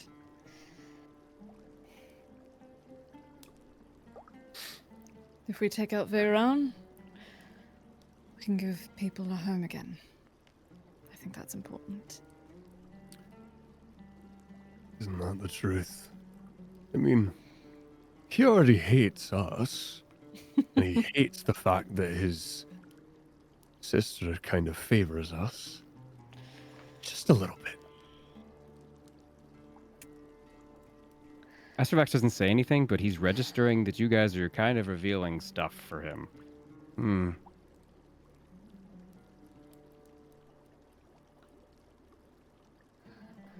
I did So- mention he threw a fireball at us, no? No, fuck that guy, Fuck that guy. as you would say. But, so Asavax. Yes. Sorry, it's quite rowdy in this tavern tonight. But, That's as if we're all screaming. That's Brian in the pool. yeah, man. So you want to make a deal, yeah?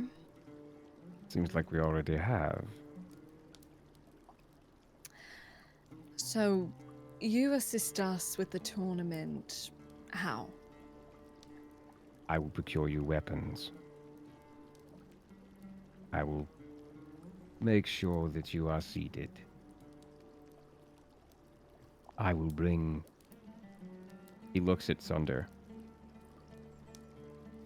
I will tell you how to bring back the one that injured Veyron. He's, as far as we know, he's alive. Argentum. I did not say that. I Well- said that as far as we know, Let You didn't me. exactly say he's dead. He said bring him back, so I assume on another plane of some sort. You have your secrets, I have mine. Hmm. He will fight again. In what capacity? Something like the banner? A meat puppet? Or truly him? He looks over at the demon that is currently sitting on the side of the pool. There are many ways to bring a soul back to its body. Necromancy, resurrection. And if you know the right devil,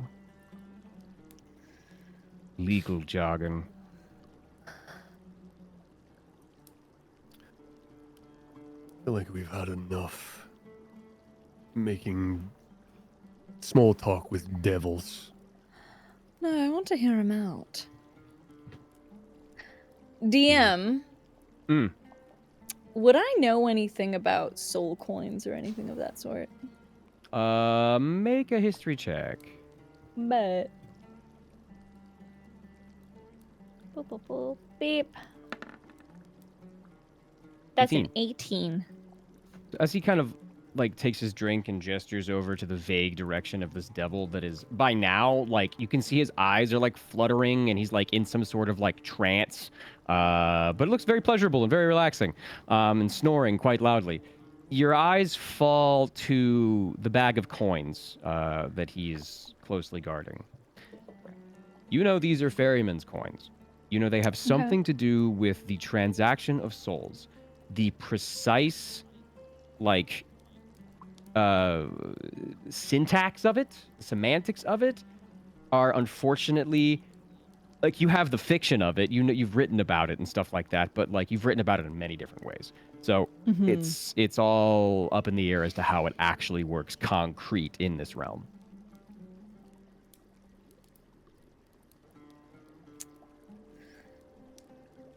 I think I have an idea of what you're putting down. and if there's any place to do it, it is here, where no one can touch you. He takes a long drink.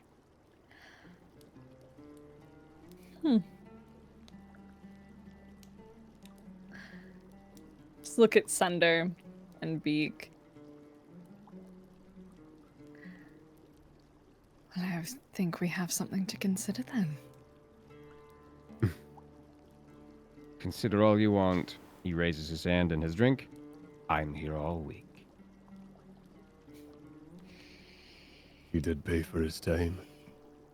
2 weeks, but if you have anything to say about it, it will just be 1. Aw. He's willing It's to almost Damn. like you compromise for don't us. enjoy our company. I would like to enjoy seeing a god bleed for another time. Well, I think that's something we can deliver on. I'm gonna turn one of his teeth into a necklace. I would like to also remind you that it is not just Veyron that you will be up against. He has a cadre of a demigods, demons, relations, people that he has swung to his side, even unexpected ones. Selvaton. Selvatam. And he's not the only one. So what you're saying is that we're in for a damn good time. Sounds like the perfect place to, well, use you the fighting darling, and I think I have many a conversation to listen in on. You are much like your benefactor. Ilmater does enjoy self-flagellation. Hmm.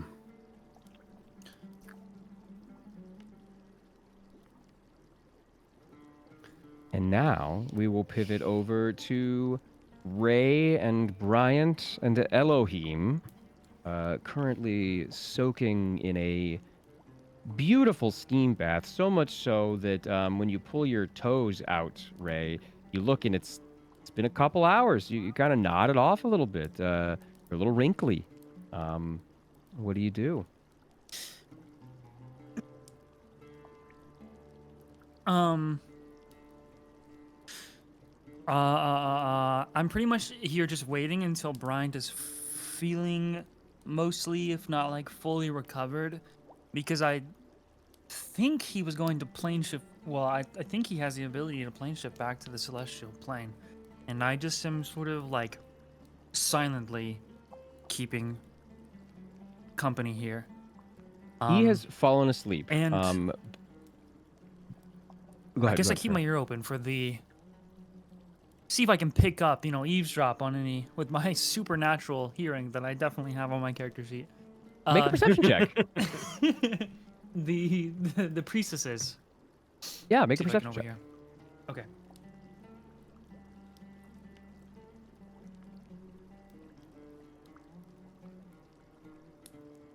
Eight. 8. Okay. I have a plus 0 to that. So the steam coming from somewhere, there's like this really dull drone and hum that is just at the it's just at the right pitch to kind of drown out a lot of what they're saying. You hear a giggle and a laugh and the clink of glasses every now and again, a couple of magmen coming in and out with more drink and food for not just Elohim but like the three of them, three of the drow priestesses. But what you do make out, because they've mentioned it several times, is where's it at? Okay, what you do make out is that they've spoken of Veyron. They speak about this bounty of land and titles. Specifically land and a domain in the demon web pits, and the title Fang of Lolth, and an army. This is a big reward of some kind, but that's all you're able to get with an 8. An army and a big reward. Yeah, an army, titles, land, just a lot of promises. That kind of thing. Okay. Food, a lifetime of prosperity and servants and things like that. Just this overwhelmingly positive, hedonistic, gluttonous lifestyle. Okay, gotcha. And Elohim is still here? Yes, Elohim, and you can tell, like with your super like preternatural senses, you're able to tell that Elohim has been listening as well. He has been, based on what he's told you, he's been here for quite some time tracking these drow, whether that's in his normal form, as a bird, as whatever. He's been kind of spying on this group of 3. Okay. Zephyr still has like some knots in his stomach from interacting with them. Sure. And thinks about how getting into this pool, how it could restore his some of the things that he's lost his celestial abilities. But I stand up and I ask Elohim, would you mind keeping an eye on Bryant? And when he's ready, to tell him to meet me back in the room that we have. He nods his head deeply.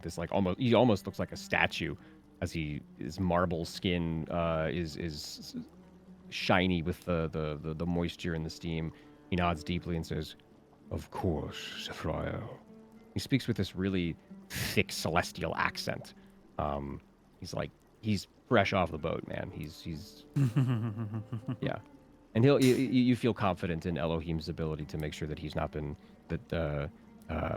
Bryant won't be screwed He's with. massive, right? Like how He's big. He's like 12 feet tall, between Okay. 10 and 12 feet tall. You can't see the bottom of this pool, but it looks like it's probably made to like for someone of his size to rest in. So it's probably about 15, 20 feet deep. But he's big, yeah. And he also, as you turn and start to leave, he has a huge great axe in the corner that is sheathed and next to his like white and gold robes.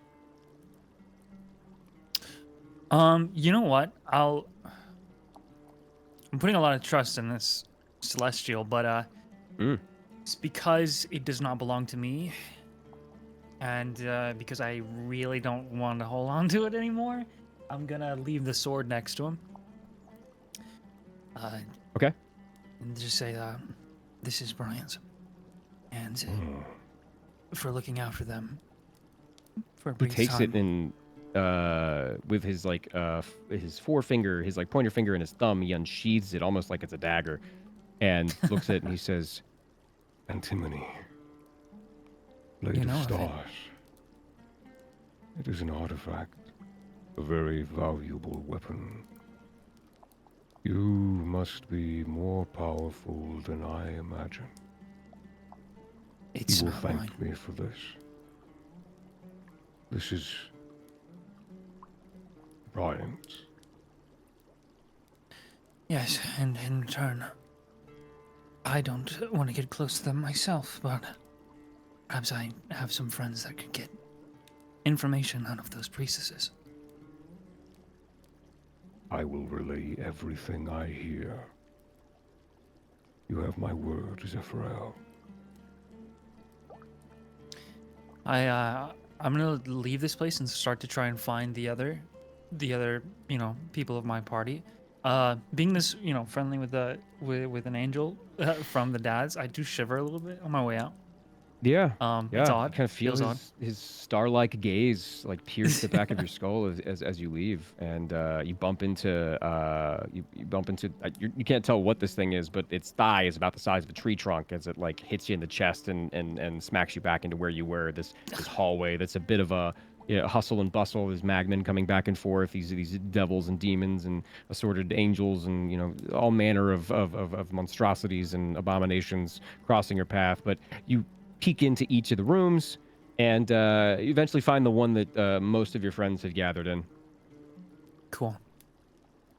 Then I guess everybody else would see. I will quietly and very. I will not make my presence known as I walk in. I will almost join as if I had always been there. I'll try to join Okay. quietly. Sure. I And hate to do just, this. I gotta go pee really bad, so give me like 2 minutes. Okay, no problem. I'll be right back. Piss! Go piss, girl. Hear me scream.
I peed. Anyway, I Peed. peed.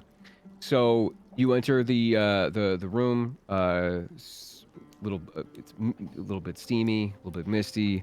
You see over in the corner this large stone giant woman You see this thin, spindly devil relaxing as much as a devil can in the other corner, and flanking Astervax are your two friends, Argentum and Sunder, on either side. Seemingly, Beak's in the corner somewhere. yeah, and Beak is in the corner after. Oh, really? They had, Okay, I'm gonna join the corner where Beak is. Sure. Yeah. I know that we have a hard time communicating, but I'm going to try. Okay. Aw. All right, I'm gonna crouch down and let their conversation continue, but Sure. I will try to get Beak's attention. Okay. And I'll try and be quietly so that the fucking dragon guy can't hear. How do you try and get Beak's attention? I just sit there. It's like she can see. Sit there Be for a cool. second. Just stare at Zephyr. Yeah, it's awkward for like a solid. Yeah. Sure is. Clear throat. Oh, Beak will take the clearing of the throat, and she'll grab hold of Zephyrel's hand and quickly trace. Need something. Do you know of Yathrinshi? They are priestesses of your goddess. Beak is going to freeze at that name being said, and she will. You can feel like her hand like start to tremble slightly, and then she will write on your palm, "Here?" Question mark? Question mark? Question mark? Question mark? Why the fear?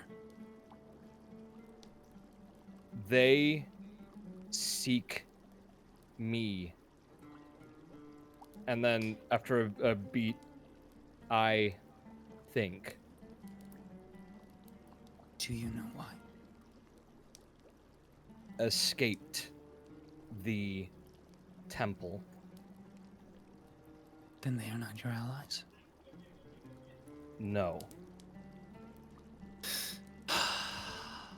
Zephyr relaxes. He rubs temples. They are here. They may be working with Pharaoh.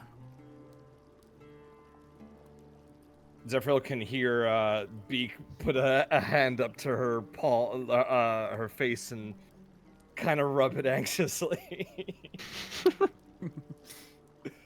You're with us, so you will be fine. Cannot let them take me back. They seem to have their hands full with something else related to Veyron. That something else is. I'd like to figure out what it is.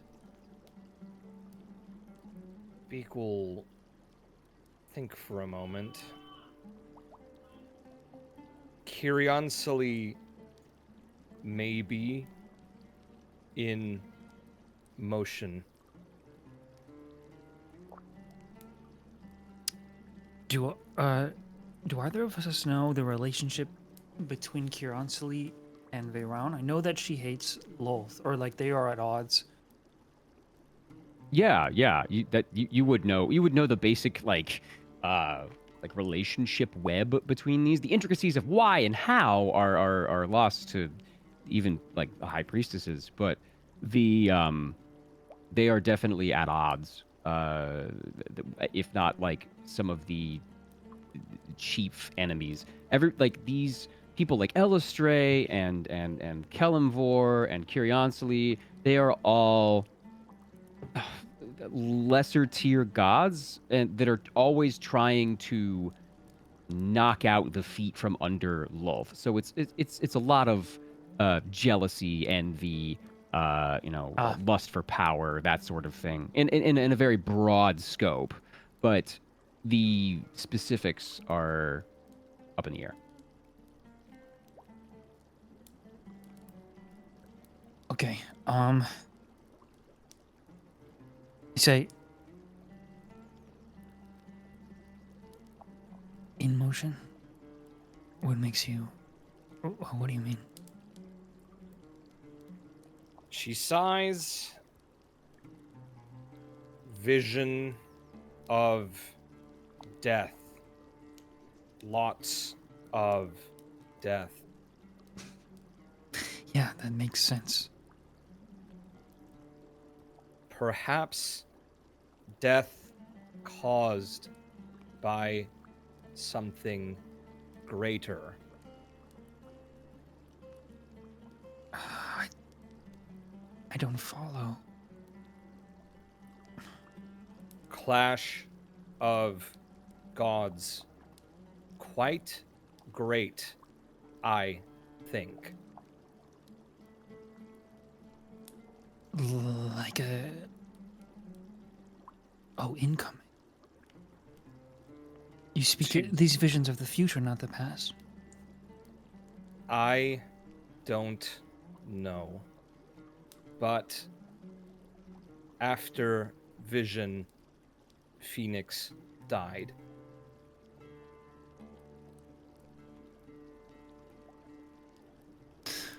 Oh. She, like, clenches your hand a little more tightly. Must mean something.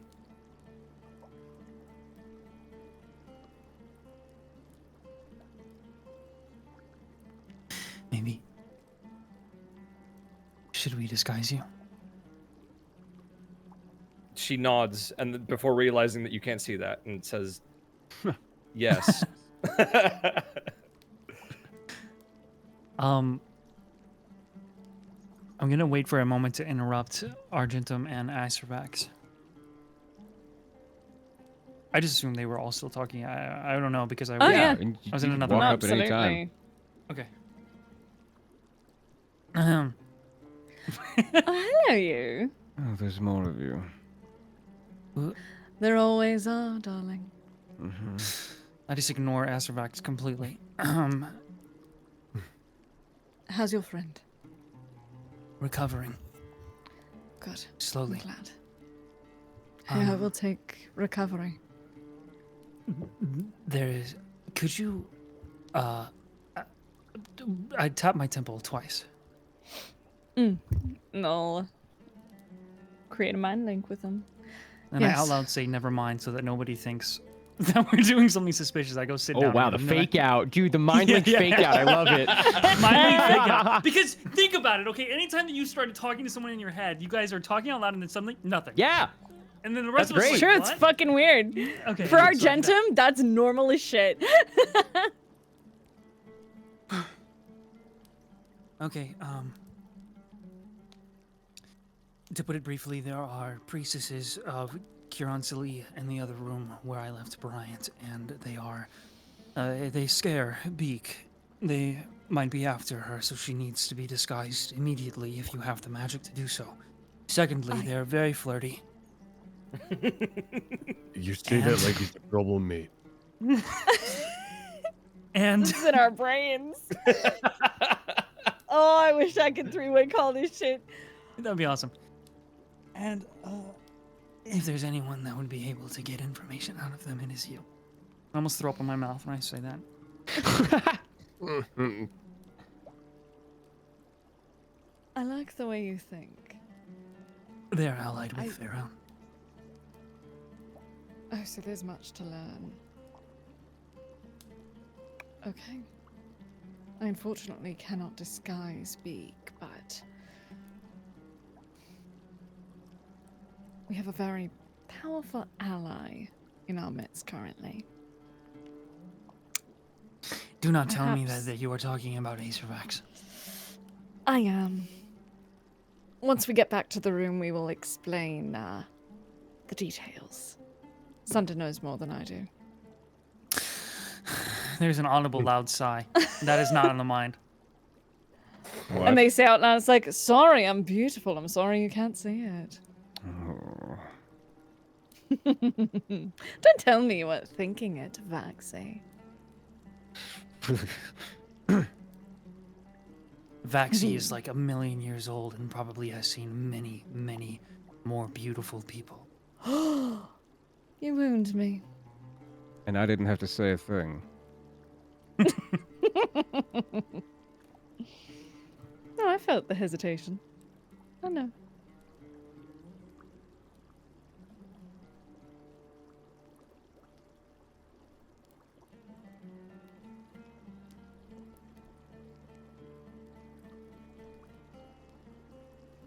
Oh, you mean? Make a wisdom saving throw. Oh boy. Come Here on, we go. boy. Come on, boy. Yeah, it's probably not gonna be great. It's a 16. Oh no. That's pretty deep. That's pretty close to 20. That's You pretty decent. you Deep feel nuts. like No.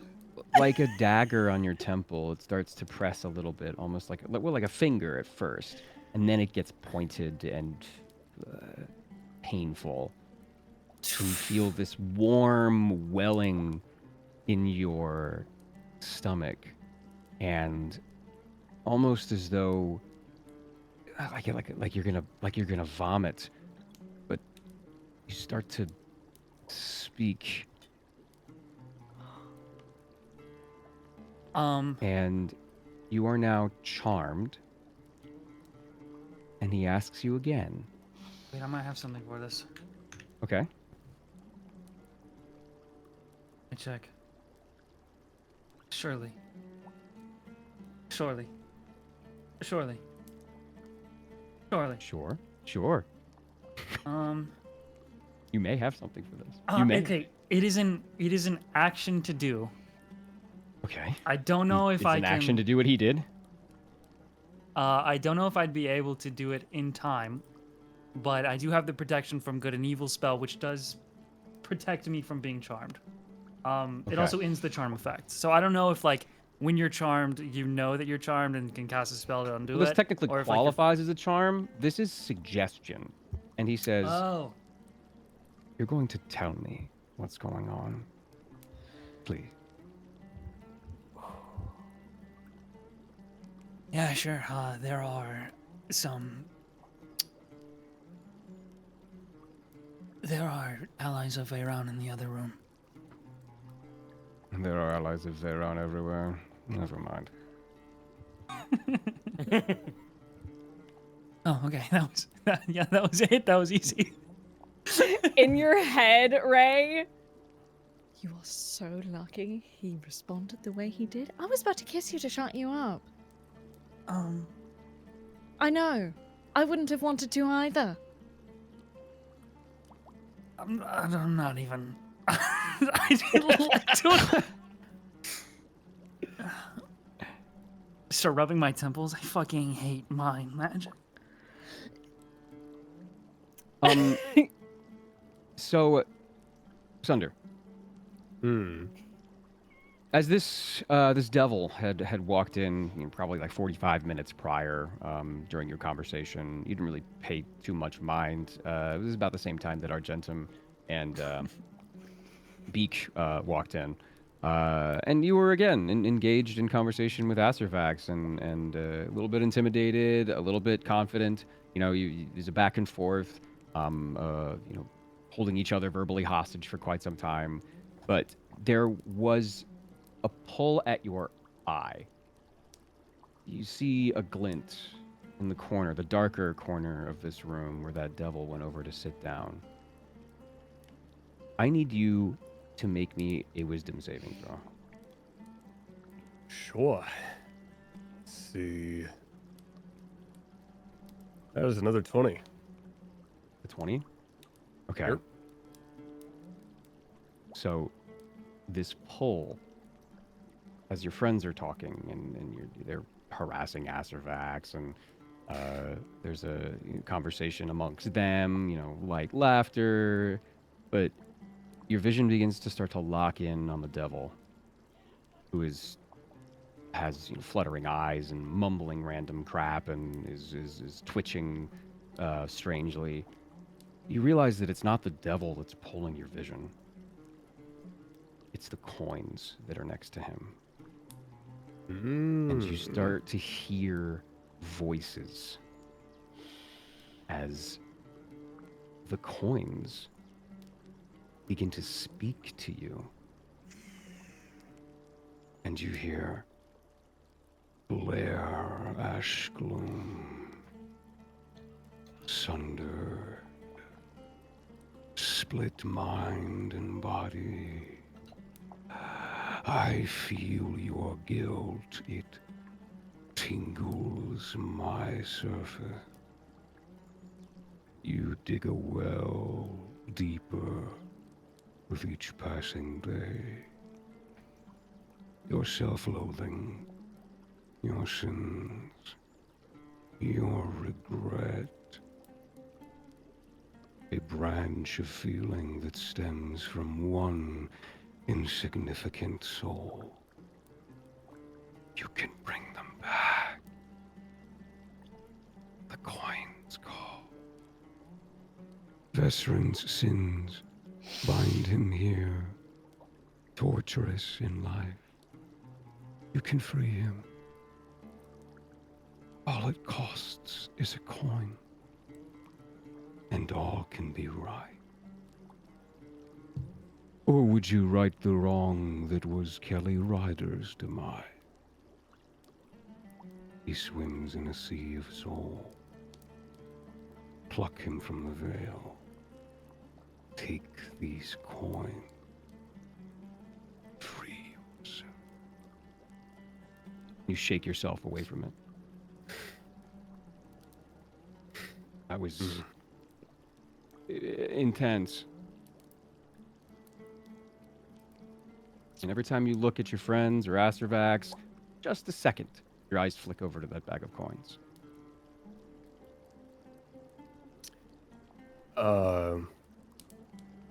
I think with that kind of just being a consistent, I think Sunder is probably going to just stand up and just leave. Okay. Not say anything. He'll just get up and leave. Blair. Sure.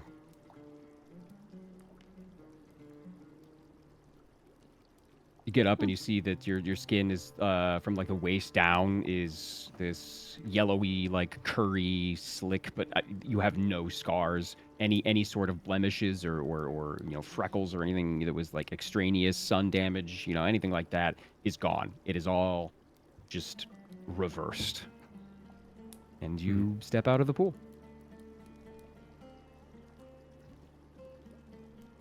What you gotcha?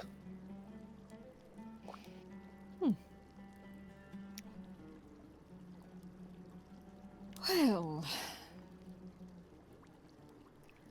I think I'll take my leave as well. This place is very interesting, and I think I want to go explore the other pools. Please. Don't miss me too much. See you soon He enough. sinks to his neck in the mud. They will get up and start heading towards the pools that Ray was in. Sure. They have a job to do.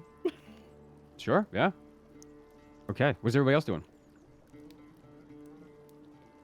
Well, I don't think we have any illusory magic to disguise you, Beak. But I can escort you back to the room if you'd like. Beak will nod and then remember again and say, write down, yes, thank you. Of course. And I think we'll do just that. Okay. After about 5 minutes, you guys are able to get out of the room and down the hallway back into the room with the rest of the crew of the Blood Cutter and all of your compatriots that you had brought with you into this plane. They seem to have found food and drink themselves. They have enlisted a few of the Magmans to come in and help as well. Some of them are still there in the room, just kind of like figuring out what they need to do to help out, if anything. And after a few minutes, they leave, and you guys are alone with everybody in the room. As soon as we get back to the room, Beak will basically just like heavily breathing, Oh, sweating. Why? Why did you run? She gives a heavy sigh, composes herself, and then writes, "Wanted to be free."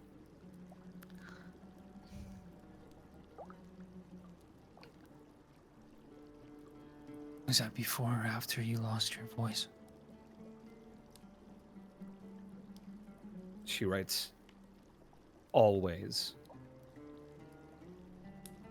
goddamn right. You've always been cursed?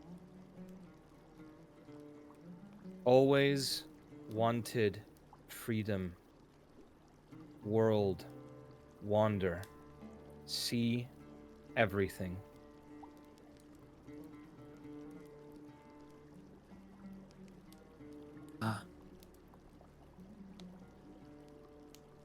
I don't know much about being one of her acolytes, is it not?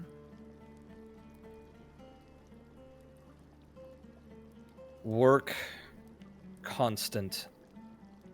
Death everywhere. Freedom.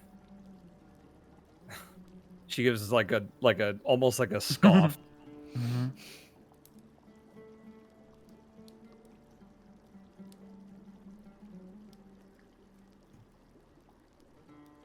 Freedom.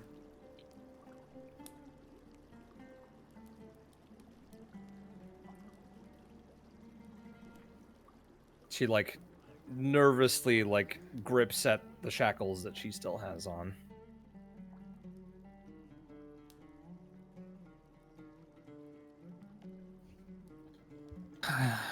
Figuratively, I think I see.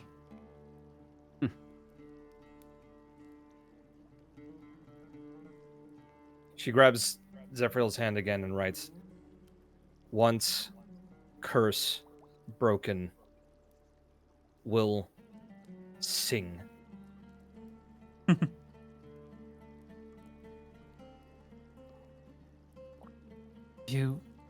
Have you gotten any closer to figuring out how to break it? She like gives like a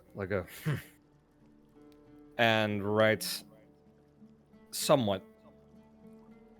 Know the steps. Part of them." Can I help? Yes. But she waits a beat.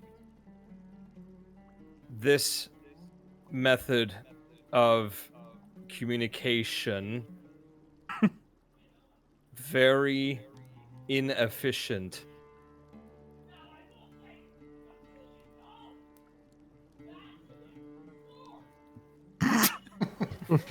I thought I was muted. I'm so sorry. It's okay. I immediately started listening to what he was saying. $1 million.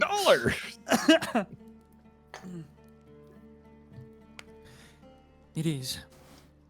It is, but it's what we have to work with. Once group together and less stressful environ, then perhaps. You spell. I'm like deciphering the letters, and you spell it less stressful, and I'm like that. We will always be under a lot of pressure, even after Veyron.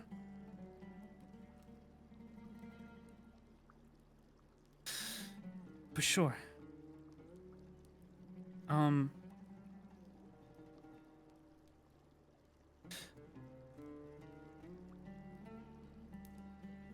do you need? Are you comfortable here by yourself? Always comfortable by myself. Okay. She like shakes her head suddenly and is like, not to offend. Group good. And then makes 2 dots and like a swirling, like she's drawing a smiley face. Oh. Zephyriel like bows down a little bit. Trust me, I understand. I understand a lot. And then nods. Where is God, blurring out my notes. This has been a minute. Elfram? No. My warrior gal. Oh, Nadana. No. Other, no. The other one. There's the Alondra? other one. Alondra? Ah, Yes! okay. Alondra's there. It's just been, she's meditating upon her sword. Cross-legged, eyes closed, at the foot of a bed. Yolanda, are you looking for something to do? Oh, please. This is quite... Boring isn't the word. There are some other drow women here. Oh. And that's not what I mean.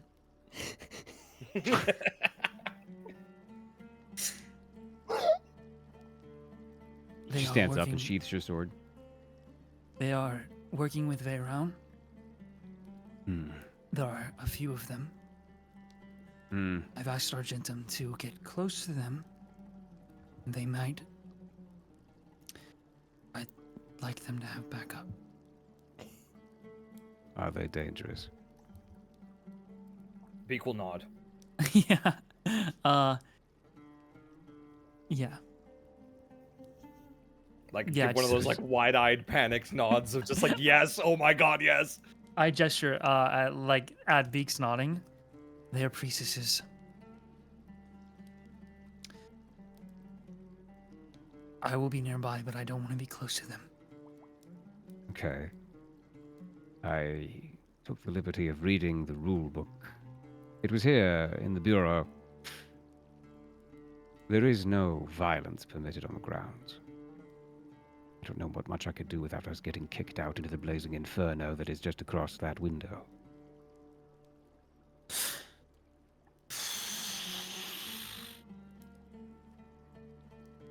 But I mean, you and I both know that there are always loopholes. Words I just can would- cut.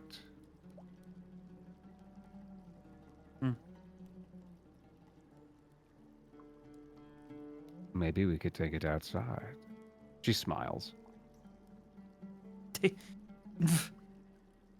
it wherever you'd like. I just don't want Argentum to get caught up in a trap alone. Hmm. Where are they? I'm gonna lead her there. She goes up to Beak and puts a hand on her shoulder. Stay here. You will be safe. As long as my blade is in front of you.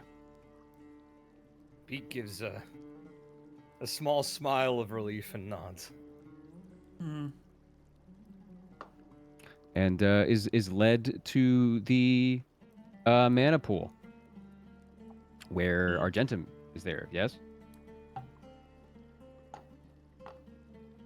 Yes. Okay. They are muted, but I Yes. assume they'd say yeah. Yes. cool. Sorry. I'm glad you Beautiful. knew Nate. Uh-huh. No, you're good. You're good. Thanks, Beach. And have you what has Argentum done in this time? Very casually, especially seeing Bryant's in there, assuming Sure. he's still there. Yeah, Brian Um, is right next to Elohim, and Elohim is kind of like making it so that he doesn't sink in just the steam. Yeah, Argentum will just very casually just slip in to the mana pool, like close-ish to Bryant.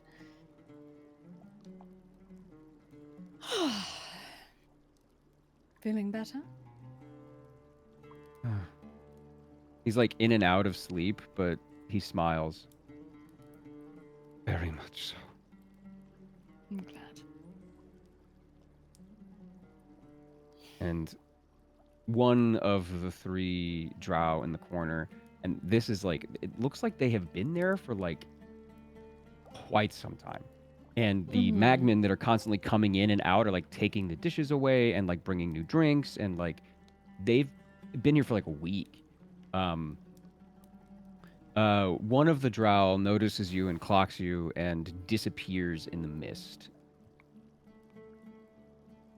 And the other 2 kind of giggle to themselves. Elohim looks at you cautiously.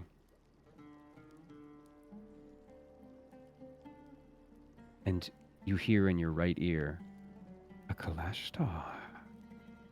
That's new. Yeah, they took the bait. Get them. Well. Who might you be? I am Biffy. Biffy. It's an interesting name. I'm an interesting person. Oh, really now? Yes. What makes you so interesting? I have been drinking for a week straight.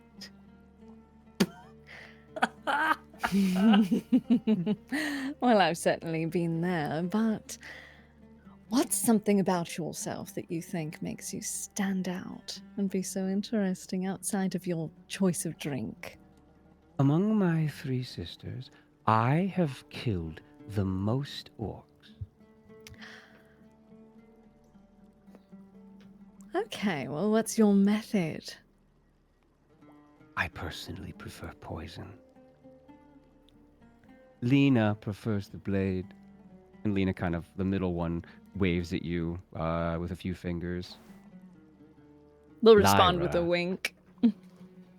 Lyra likes to make them sleep and then guts them. It's quite a sight to behold. So you're all very skilled in different ways, and seeing that you enjoy poisons, I'm not all that surprised that drinking is a habit. How long have you been here?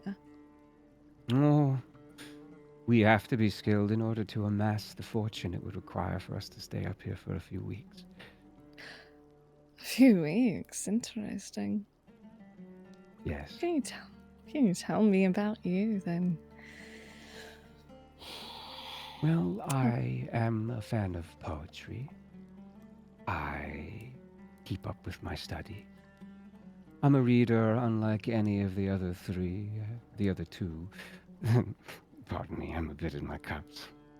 That's all right. I don't mind. And they'll scoot a little closer. I am proficient in a scythe. I like to use martial arts. I am an adept swimmer for a drow. Where did you learn to swim? Especially adding for a drow. That's interesting. Cannot say I've had. Menzoberranzan has fantastic facilities. From Menzoberranzan, interesting. I've never been Born before. and raised. Yes. What about you? You've not I'm spoken from- high, Dev. I'm from all over, really. I've traveled most of my life. Hmm.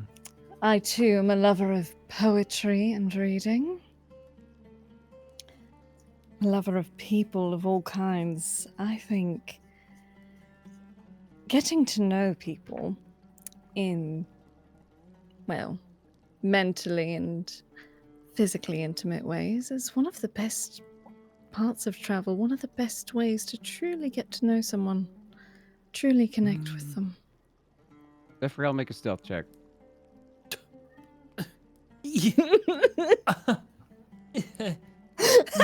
me alone! 27, bitch! Holy shit, dude. Awesome.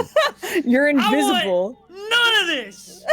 No, she looks around and sees, shadow. locks eyes with Elohim, and then her sisters.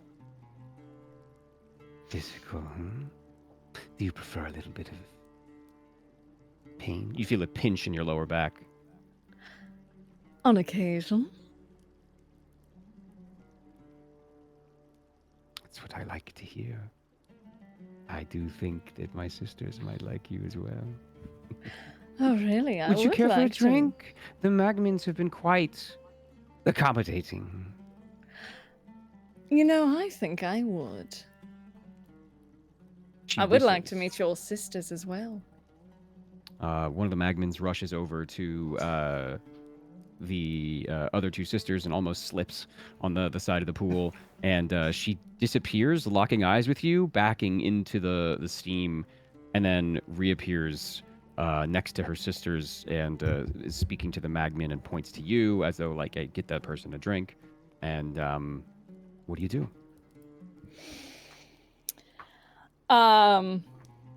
Are the sisters still where they were? Are they approaching? Did you say? Sorry. Yeah, they're still kind of like going. talking amongst each other, giggling, whispering a little bit, and then every now and again, Lena and Lyra like look at you and smile. And after about a minute, Biffy looks at you and curls a bony finger and is just like, "Come over here." Mm-hmm. So you said their names were Lena and Lyra? Lena, Lyra, and Biffy. So why stop the alliteration? I'm adopted. Ah. Gotta be Okay. So, Argentum, As am can you I. make... Oh, really? We all Mhm. have so much in common. We do. What am I making? The You are making You're making a perception check. I feel like You I'm got watching a it, reality baby. TV show. Or something. Listen, Jerry, you sent me in here. Let me work. Yeah, I know, because you're a professional at this. Oh no, I don't have eyes. Oh, shit, Me okay. neither, dude. My spectacles, they're foggy. Your heart is racing. You're not sure whether it's the hyper heated steam, or if it's you also notice your skin's a little flushed too. You're intense like sexual aura coming from these three drow that are like half naked in the corner, and kind of like giggling to themselves. You're kind of. It's like fog of war, You're just like, I can't really Mhm. see anything except for what's in front of me, and what's in front of me is quite delightful. Yeah, I'm not complaining. So, yeah, Lena looks to you and says, So what is a Kalashtar doing this far in between the plains of earth and fire? How did you get here?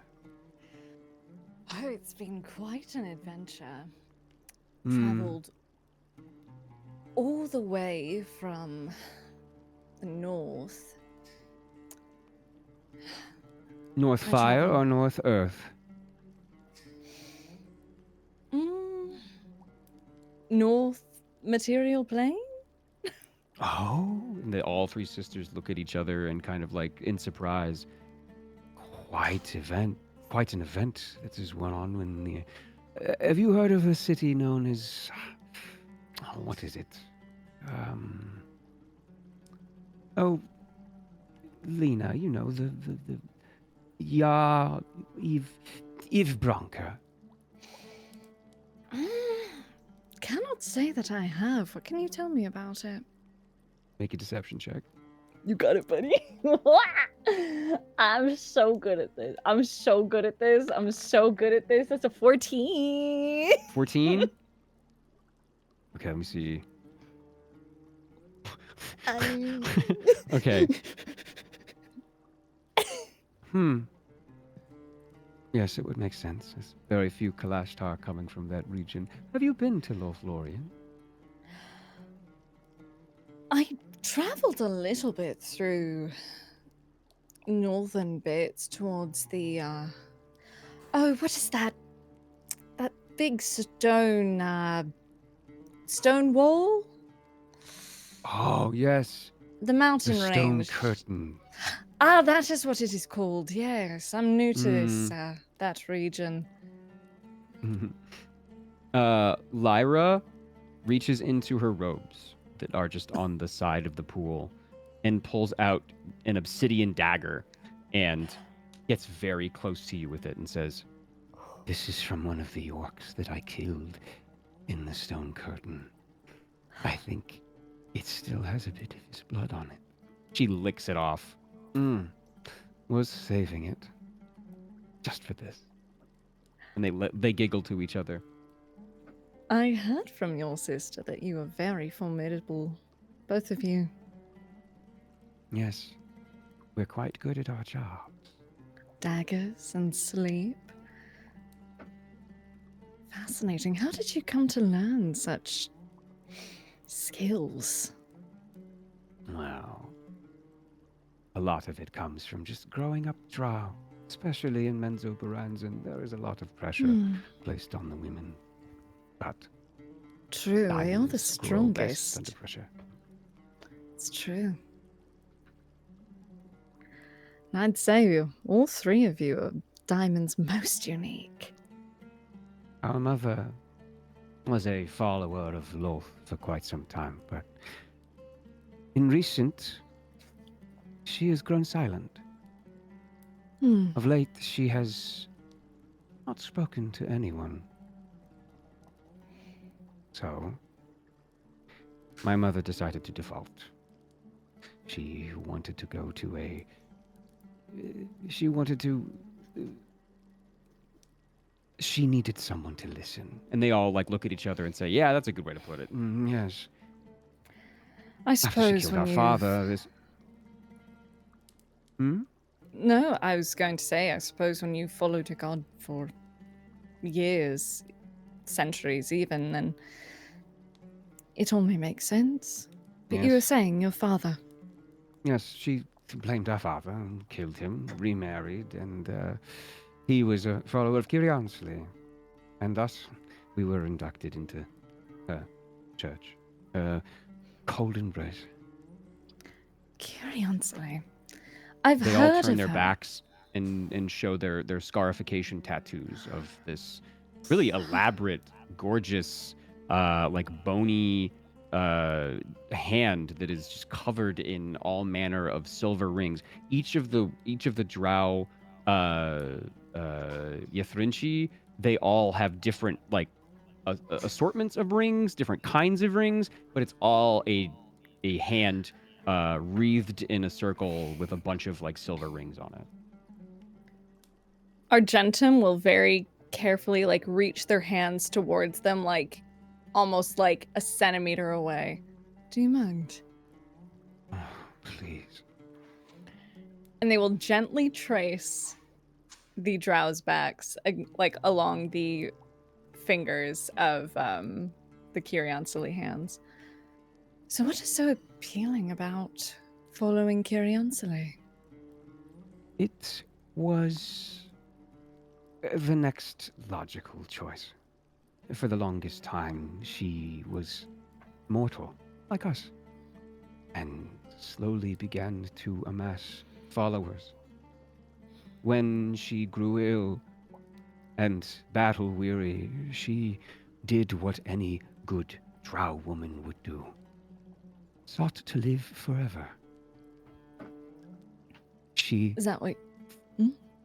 through many rituals, became a lich.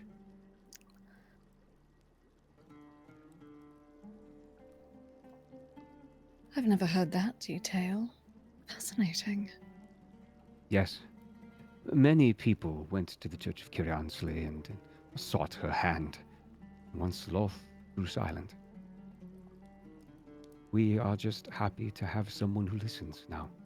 And not only that, but someone who comes to us, speaks directly with us, and really does live among us. How often does she speak directly to her whenever followers? she can. Every now and again, she'll have court or hold service, rituals and sacrifices, that sort of thing. Sacrifices? Yes. Many of her servants are of different make, those lesser than us. And we sacrifice them to the Great River. Apologies for all my questions. I'm a curious type. What is the Great River? The black water that flows through Menzoberranzan runs red once a year.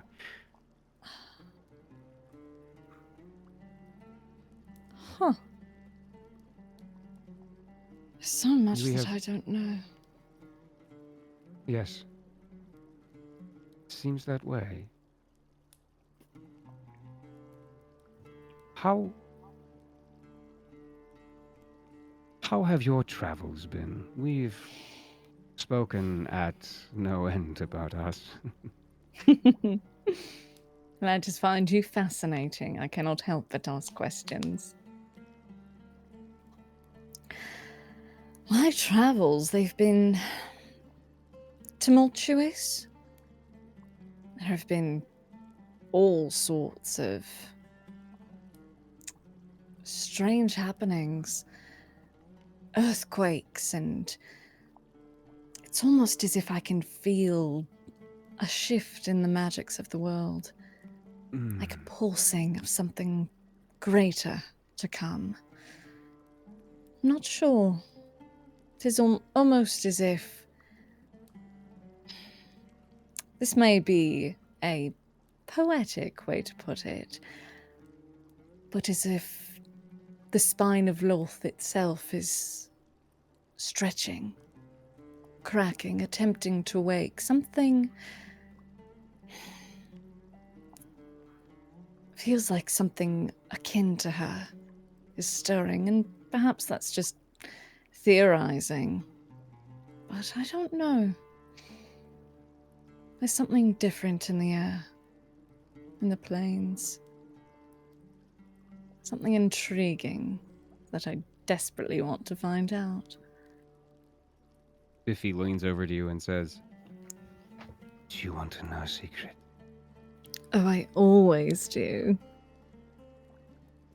We're here looking. Lena pulls her back. Sister, I believe you've had a little too much imbibing for the evening. No. They will put their finger. Oh, it's such a gamble. They put their finger under Lena's chin and lean like a breath away. No, tell me. I'm curious. Make a persuasion check. Okay. Oh. God. That's Why another is it- 14. It took so long to load. It really did. It's Lyra looks antici- at both of you guys as you're staring into each other's faces and Quick, says, kiss her. I am hungry.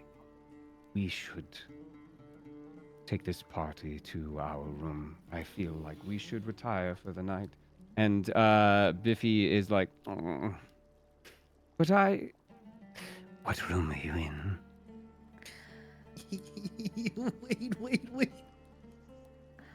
What room are you in, darling? They will find us. Well, tell me approximately where you are. We can make it our secret. They're right next to you.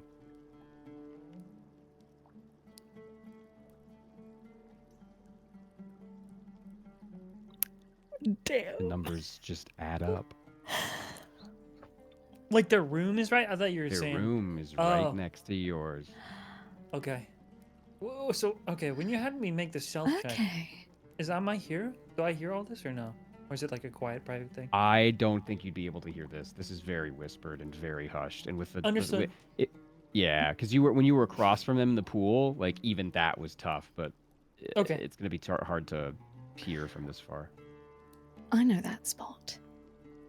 That should be a place corner of the hall. Find me there. She like smiles a little bit and giggles, a drunken giggle. You can tell that she's purple with blush. She's quite tipsy. She's not like plastered and like falling over herself, but she's been affected. And Lena and Lyra both kind of get up and they don't glare at you, but they look at you and give a half smile and enrobe themselves. Biffy gets up and dries off and kind of blows you a kiss and catches up to her sisters, who are all, once they get about halfway across the pool, staring down Elohim, who has his eyes closed. After they depart, Argentum will just like prop up their elbows on the side of the pool and just like lean back, like with a very satisfied smirk, like they're very proud of themselves. And Ray is right behind you. Hey, darling.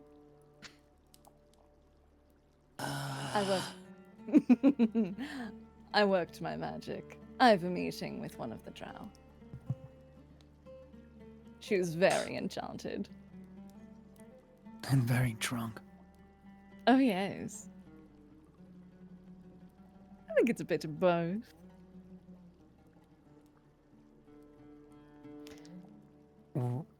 Where? Where is your meeting? Down the hall from where we are, because they are all three staying in the room next to ours.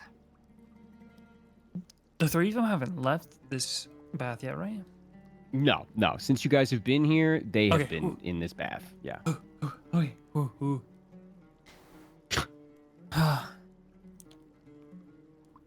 We'll need to warn Okay. Beak. Yeah, I think it's best that we keep them as far away from her as possible. Yes. Is there anything in particular you want me to find out from them?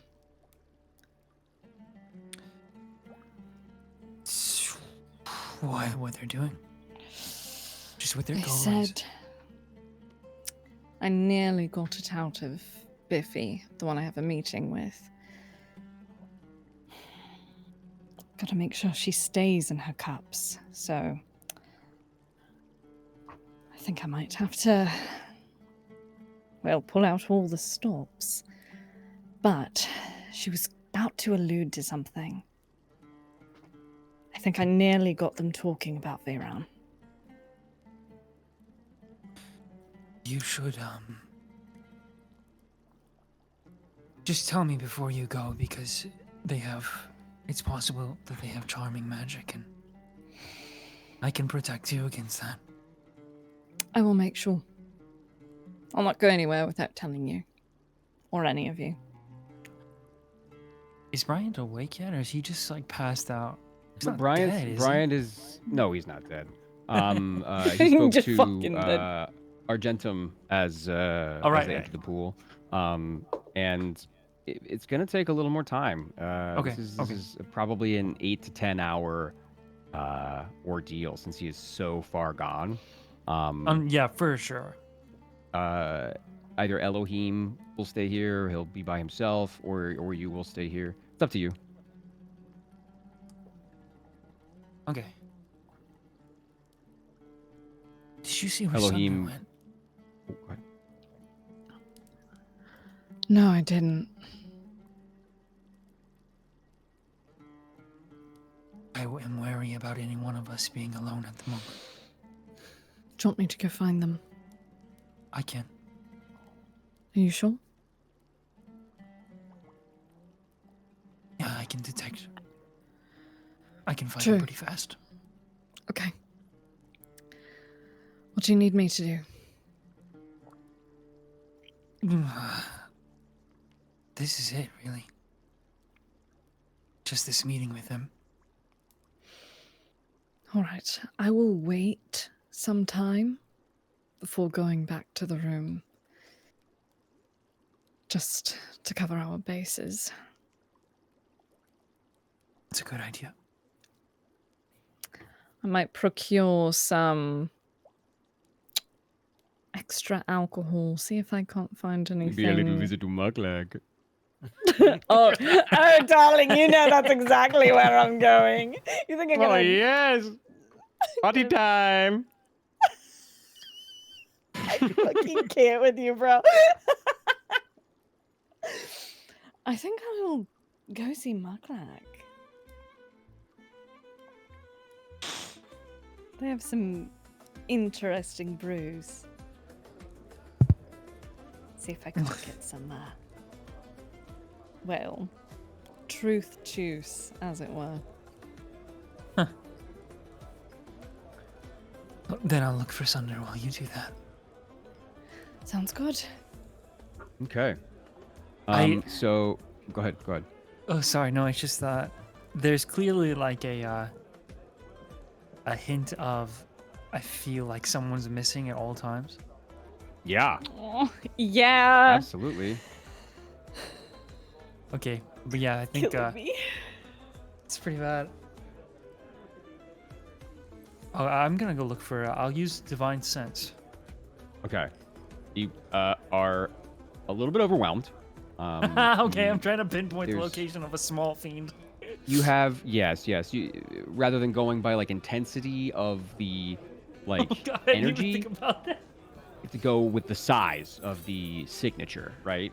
So you're looking around, you see some I probably demons know. and angels and Elohim, but you've seen Sunder's aura so many times, even without using this spell. You kind of like got them on lock, and it's like squinting through like a sunrise or something. You have to like you basically staring at the sun to try and find the horizon, and yeah, you do. After about 5 or so minutes, Sunder, where does Ray find you?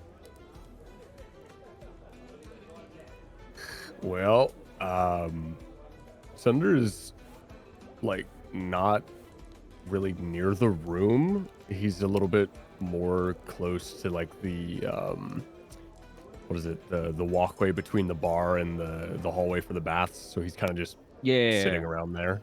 Just common kinda, like- area. There's a next to the Yeah. reception desk and stuff like that. Okay. Yeah, he's kind of just sitting People on watching. the floor. Yeah, that's how you find him. You're just like, oh, you're knee high. Sunday, Hmm. where's your double? Your double is currently at Mucklak's bar, shit-faced on all kinds of stuff. They are blindingly light. They are like shooting fireworks out of their ass. They have, like things growing out of their ears. And there's like a couple of larger entities. You can see them in between, as they move back and forth, like the gaps in the bodies. You can totally see Sunder's putting on a show. He's just trying all sorts of combinations just to see where it can go. I mean, YOLO, right? Because the simulacra only lasts 24 hours. True. Yeah.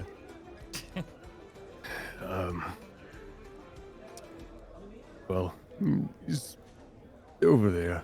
He's doing God knows what. I mean, he's only around for a short period of time, so I mean, he might as well get as much fun out of it as out of his system as he can, because he's going to be non-existent tomorrow.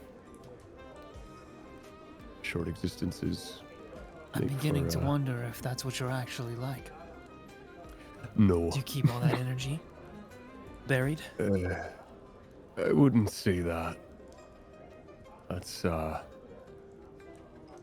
it's definitely a new one, especially for me.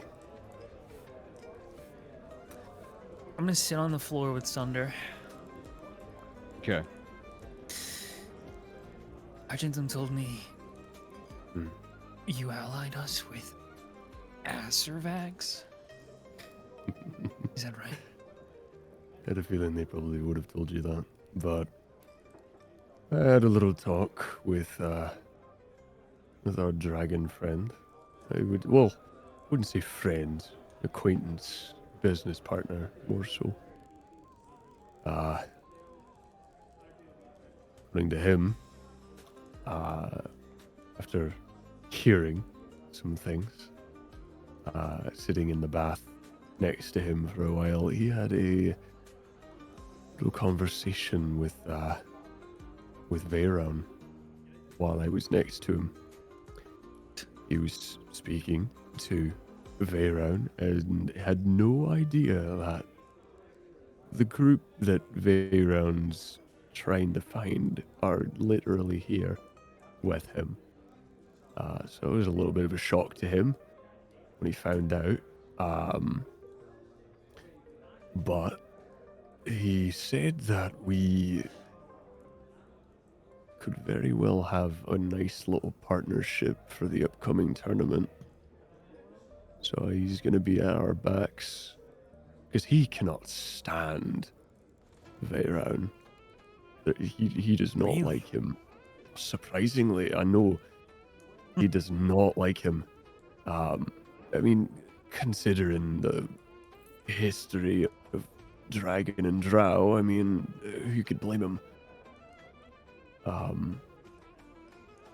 But no, we struck a deal, and it was a pretty good one. It was pretty fucking good. We just have to play our cards right, and we might have a very, very powerful ally in our midst.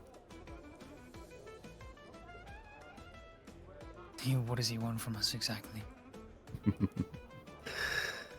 Just our Veyron. Well, that's one of the things he wants. He very much so wants to see the god dead, which I don't blame him. I think we all do. It's on the to-do list, yes. Quite. But sweeten the deal a little bit with something that he doesn't have. And the one thing, and I said this to Argentum, the one thing that dragons love more than gold is knowledge. Didn't exactly say what, but he is now aware, partially, that Veyron is looking for something outside of the trappings. And he wants to know what exactly it is. How do you feel about that thing? That knowledge we have. It's definitely like being put under a guillotine. You never really know when that blade's going to come down on you. But we've been given that knowledge, and I know that we are ourselves trying to look for them as well. Make sure that they're not being taken back. We can find them before he does, then that makes everything all that much easier. Elstree gave you the knowledge, right? Aye. We have that playing chip, and, well, Veyron will be in the palm of our hands, essentially. Do you feel any hesitation using a child as a chess piece? I feel like most people would, but like, what else do we have, really? I mean, we've obviously been in a thorn in his side for what feels like months. He's actively trying to kill us. He did. For a split second. Well, most of us. But no, I mean, we don't exactly have any other choices. He wants the trappings, but he wants them more. I'm assuming... I've been thinking about it for a little while, but... Do you think he's like wanting those trappings more so to try and find them? Rather than actually trying to take over. Because if he's like a father, I feel like anybody would try and do their damnedest to find their kid in some way, shape, or form. I personally wouldn't know. Because, well, it's not like I had one, but You're wondering if he's looking for these trappings in some sort of fatherly motivation? kind of what it seems like. Because he's doing everything in his power to try and get them as quickly as he can before, well, time slips away and he never finds his kid again. He's aware they're probably around. He just can't pinpoint where.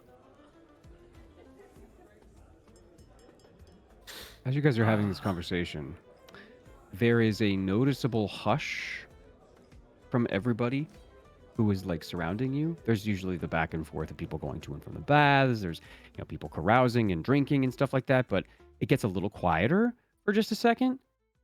And some of the magmen start to like trip over themselves, and the elemental like servants get a little bit more hurried and frantic, and they start over like 5 or so minutes as this conversation unfolds. Things get a little bit more chaotic here.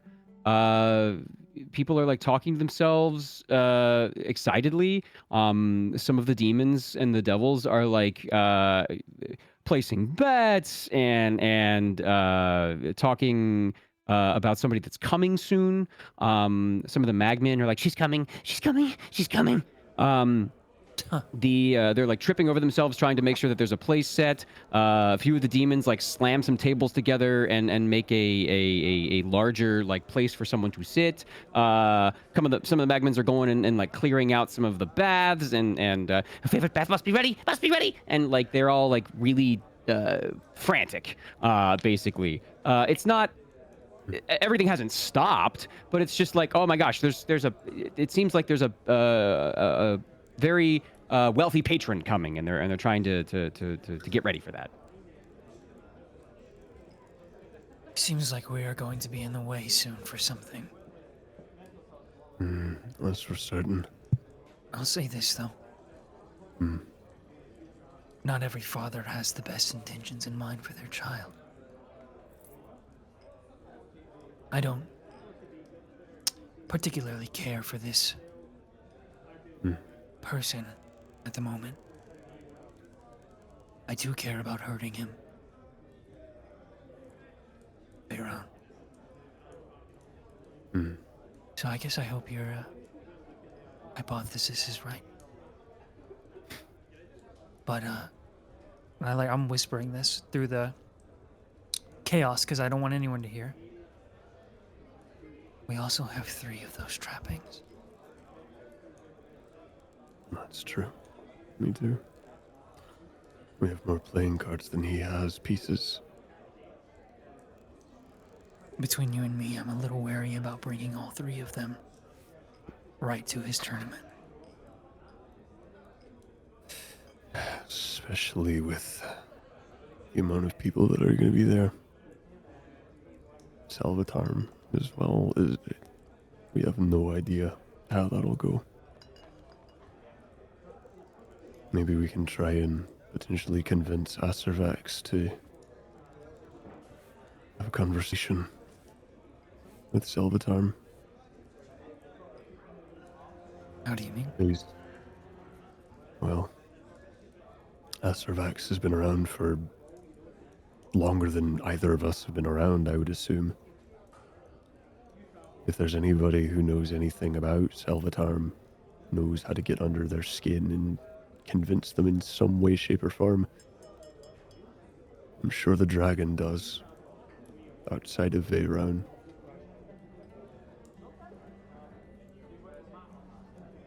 Maybe. And then Sunder's gonna put a hand on Zeph's shoulder. Honestly, though, no matter what happens, I don't want to lose any more people. We've already lost way too many. Phoenix. Zephyriel, Kelly. Wall. That's all. Too many. I clutched the bag that holds the heart of Lolthan at my side. Hmm. I don't either. Did you notice that devil in the baths we were near? I couldn't not notice every devil here. That's a fair point. When we were in the mud baths, there was a devil in the corner. Did something happen? That's why I left. He has a bag of coins. And that bag, well, it kind of spoke to me. Not in a thieving manner, before you get the idea. But it spoke to me in my brain. It was trying to convince me to use one. Bring back souls, in a way. It said, you can bring them back for 1 coin. It brought up Kelly. And it brought up my childhood friend.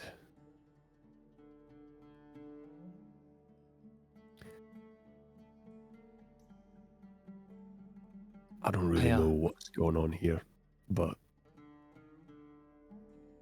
there's a lot of weird shit happening.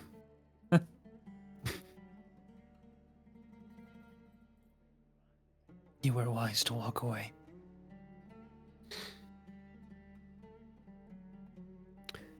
If there's anything I know about infernals,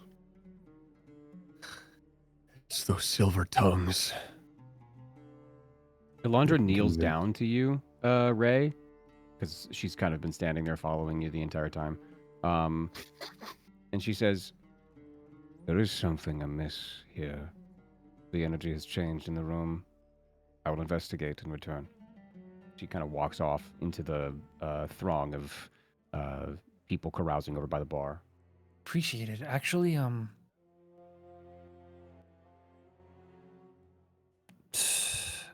I think if you're down, I want to see what they're getting riled up about as well. Okay, yeah. Make an investigation check. Okay. Time to investigate. Are we both doing it? You both can. That's fine. Yeah. Cool. Sure. Because mine is bad. But I got Mine a is 14. also yours is bad. Watch this. Oh shit!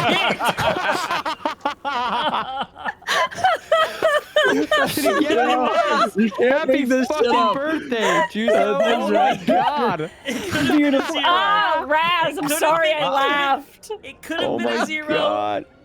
You're just like, True. watch it was this. a 2 because I have a negative. Does a backflip, 1. breaks his neck. You're the best man. Watch this. All right. Well, yeah, Sunder, your mind has been clouded by whatever it was that tried to influence you back at the pools, and it's been a bit foggy, tough to kind of find the forest for the trees here. I'm gonna like put my hand on Sunder's shoulder and just ask for him to be my eyes and describe to me what is happening and what he sees.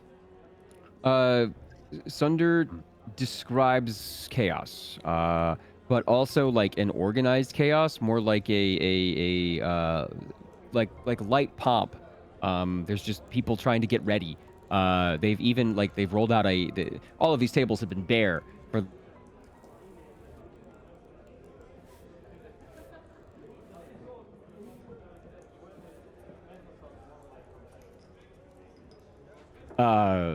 Silken cloths. They're like a deep purple and red and silver. They're quite beautiful. They take out a set of candles. These big, thick candles that look like they burn for quite some time. They put out food. You're not sure what it is, but it's a steaming plate of some sort of meat. There's mead and fine wines. Mucklak is like preparing like drinks and slinging them down jovially, but he's quite excited. It's not from the Magmans, it's fear, but from the other demons and devils, it's like revelry and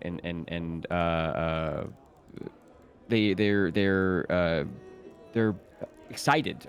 There's like a reverence to this, to whoever's coming. It seems like they're preparing for some sort of like royalty, maybe.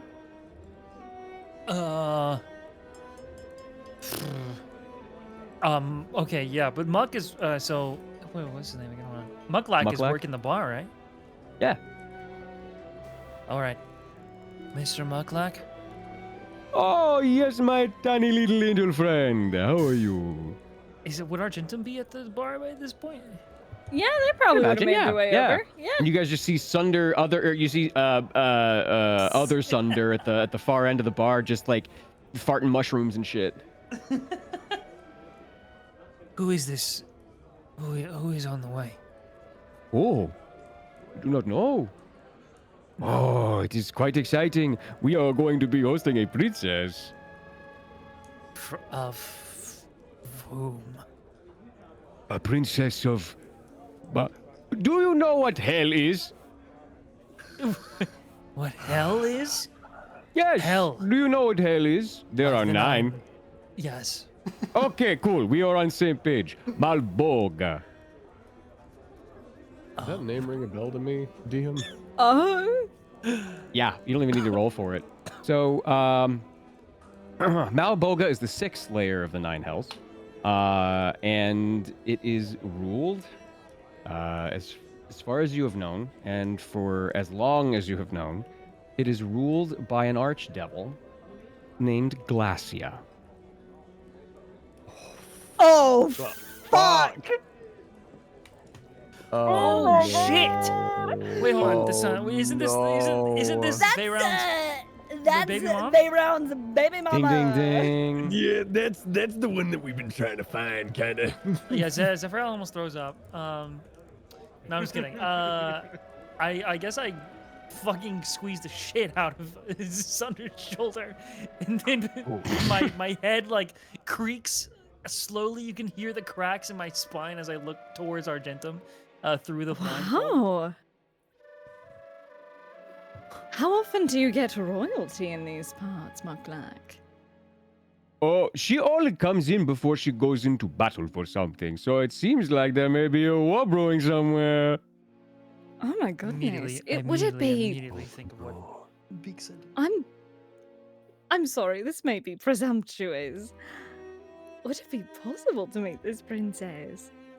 Oh, what do you have in order to get her to look at you? Like an offering.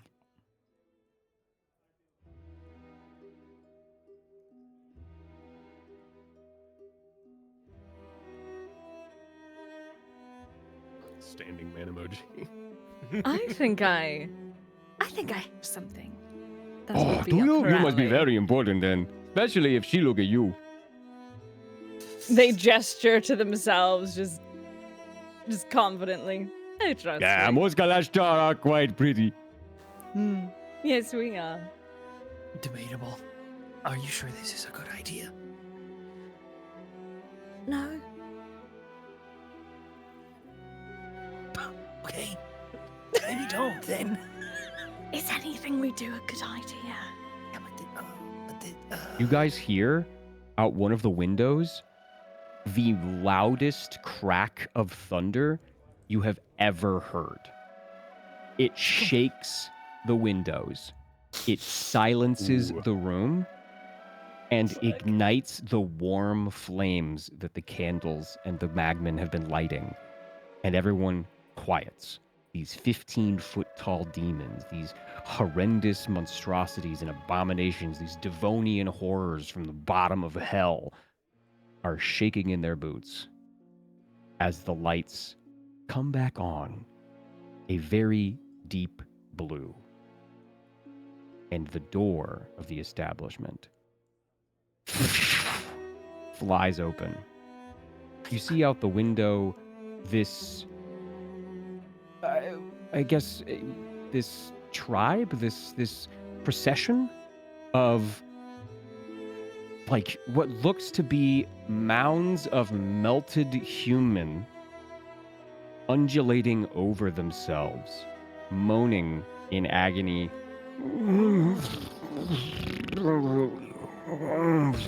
This like 5 or 6 heaps of flesh that line the door out of the earthen kindling byway. The sky outside darkens red, and a shadow in the shape of a feminine figure with a long staff begins walking. This pitch black, solid gloom starts walking towards the establishment. Are we still mind linked? Yeah. At this point, yeah. Oh my God, Raz, Jesus Christ. Yes, we would be. Okay. Then you hear in your head, are you absolutely positively sure you have a good idea? This is a good idea. I have no idea. I can get her attention right now if you want it. Do I do this?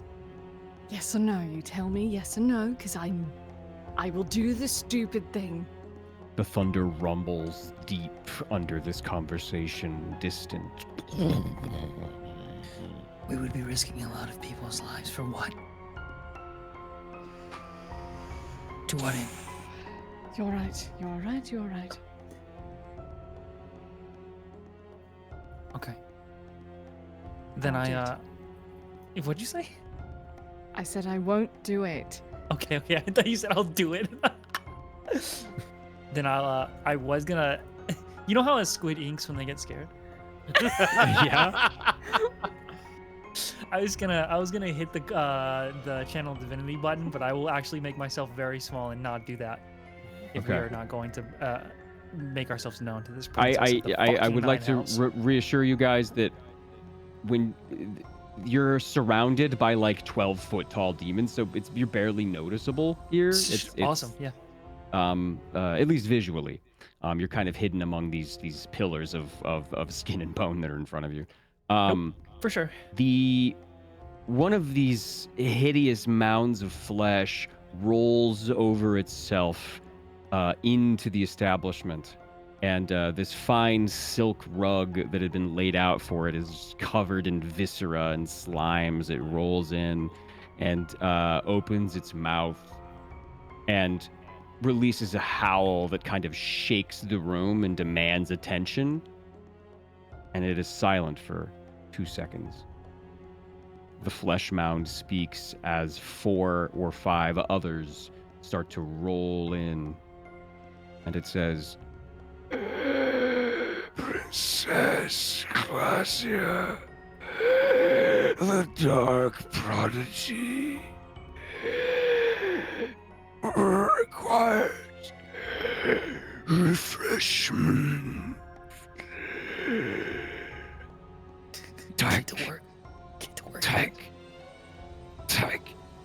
you hear this crisp, clean strike of this staff hit the stones of the establishment. The shadow finds its way in, nods at the receptionist. The receptionist nods back very deep. It raises its head, and the shadow begins to peel itself away like skin or leaves flaking from a tree in the fall. And she looks beautiful. She is 9 feet tall, black hair that contrasts with copper-toned skin. She's adorned with all sorts of gems and necklaces that seem incredibly powerful at a glance. She wears a deep crimson dress that trails behind her and has a star tiara that graces her forehead. She is also wearing light armor, this leather and chainmail made of a beast you cannot fathom and an alloy that is unattainable in the material plane. And she stretches, almost comically so. And you hear the crack of bone and sinew as these leathern, fleshy wings, 15 feet wide, stretch the entire breadth of the entry walkway. I'm tired. Mucklack, the usual. Right to him, And that is where we're going to call tonight. Oh my god. Dude. Beautiful. Oh, I almost did the stupidest thing. Oh, no. Yeah. Can I hear what that was gonna be? Yeah, I'm Are you curious. talking Oh, to it was yourself? it was a half-formed plan, bitch. Okay. Yep. Yeah, I get the sense of that when the plot point walks into the room. Shit, I'll do Hell some yeah. dumb shit instead. Man, I've been sitting on her for quite some time. No, Fucking that's daughter of Asmodeus. Not in the way you're thinking, but yes. I I've wasn't been sitting thinking there that for a long way. time. Got She was him. awesome. I thought immediately we she's were fun. going to fucking die and piss ourselves. And Piss Nah. shit ourselves. You know, listen. She's not gonna kill anybody in her favorite bar. Okay. So the rules: there's no violence allowed. But are charm spells? I feel like being targeted by a spell should be. Is it? You can't against kill the rules? anyone. Did you read the rule book? No, I didn't. Alondra did. She only told me one rule. You have to read the Yep. enclosed instruction book. Yeah, you have Fuck, to read the man. Gideon Bible and the. Well, all right, gang. We're was a fun back, one. baby. We are so fucking back. We're so back. Hell yeah, Uh, brother. Happy birthday, Juzo. Happy happy birthday, birthday. Dodo. I hope you had fun, man. I did. I did. Good. Great way to end my birthday. I'm Hell not yeah, gonna man. lie. Happy birthday. Go Hell yeah. get a drink or something, you know? Oh, I will. So, before we go for the night, because this dog is biting me and they want to be played with or taken outside, one of the two. Before we go for the night, does anybody have anything cool coming up this week that we want to talk about? Anybody have anything pressing, anything wicked sick that they want to bring to people's attention? Wicked sick. I do. Yeah, I I'll didn't. go last. Unintentional reference, but still cool. Anyone else? Yeah, honestly, I don't either. I didn't have any sessions this week. It was kind of a nice way, a nice little vacation. I ain't got Oh, nothing going fuck on. yeah. If you're a D&D fan, you should come over to Nat 19 tomorrow for Oh, yeah! session 2 You should. of Jump Okay. Jump Ship Junction because I'm in that. both myself and Alpha are in it. We're playing two very different characters. Yeah, yeah. Very different. I was I'm so still excited that we're British, just playing though, people so- You are British, and I'm from New York. I'm from I don't Steampunk, know. New York. I love it. It's great. But yeah, come hang out for Jump Ship Junction. It's myself, Alpha. We got Rachel Faircloth. We've got Corinne Sudberg, Higgity Heckin, Cody fucking Hewitt. I can speak words really well. And DM'd by the wonderful, talented Logan Laidlaw. Come over to Nat 19. It's Nat 19 official on Twitch. It's a good time. What time? What yeah. time is it? It's gonna be at 1. Oh wow, Raz. Raz, Whoa, Nudie whoa, time. whoa, Yeah, whoa. Raz, where the fuck are you? Oh, Hell of a sorry. hell of a pipe on that guy. I know, this girls. 12:30 gonna PST say? or 1 Yeah, PST. 1 PST. Meet is 12:30, but it's 1 PST, 3 p.m. CST, which would be 4 p.m. EST to make it easy for y'all. Come hang out with us. We're real cute and real fun. I almost beheaded someone last game. It was great. Yeah, it was awesome. We had to talk him out of it. Yeah, It was it was fantastic. great. But All we're right, so any- rich now. Oh yeah, dude. That solved. We were broke for the first hour of the campaign. We literally stole alcohol. Well, kind of. We suggested. It was more of a suggestion. Anyway. Anyway. I'm gonna watch But a yeah, little. guys. Anybody else got anything cool to talk about? Yeah, dude. If you're a D&D nerd, like, okay, so tomorrow you're gonna be stacked with content. So I just yawned, so I'm immediately like hit with a wave of fatigue. Okay. Go on. I know I started losing my thoughts as soon as I started talking. So I do this D&D thing as well. JWShow.com. We are uploading the second episode of Unwitnessed, which is like Unwitnessed Protection Program, which is this like horror Call of Cthulhu. It's not D&D, but it's like, you know, it's still a TTRPG. It's really scary, really spooky. It's the second episode. It's really good. I play this like dorky kind of this kid that's obsessed with the supernatural stuff. But it's really fun. I really love all the performances, and like I think the second episode, if I recall correctly, it's like one of the coolest things I've experienced at a table before. Just Hell because it was yeah, really man. theatrical the way Zach Bisley channel ran it. And other than that, I play another dorky character in this anime called Go For It Nakamura-kun. There's an episode on Wednesday, and my character's in it a lot. And so I want, if you haven't seen it, you should go watch it, catch up so you can watch it. Dude, you It's really sound fun. so good. You sound. Hell I'm yeah, gonna man. gush at you for a hot sec. You sound so fucking good, bro. I'm so proud of you. Y'all have no idea how much I'm always rooting for Grizz. That's my fucking buddy. I'm so proud of you, bro. You're so good. embarrassed. You're so. Shut up. You're I am talented. excited to see this. I cannot wait. Dude. Thank You you. rock that shit.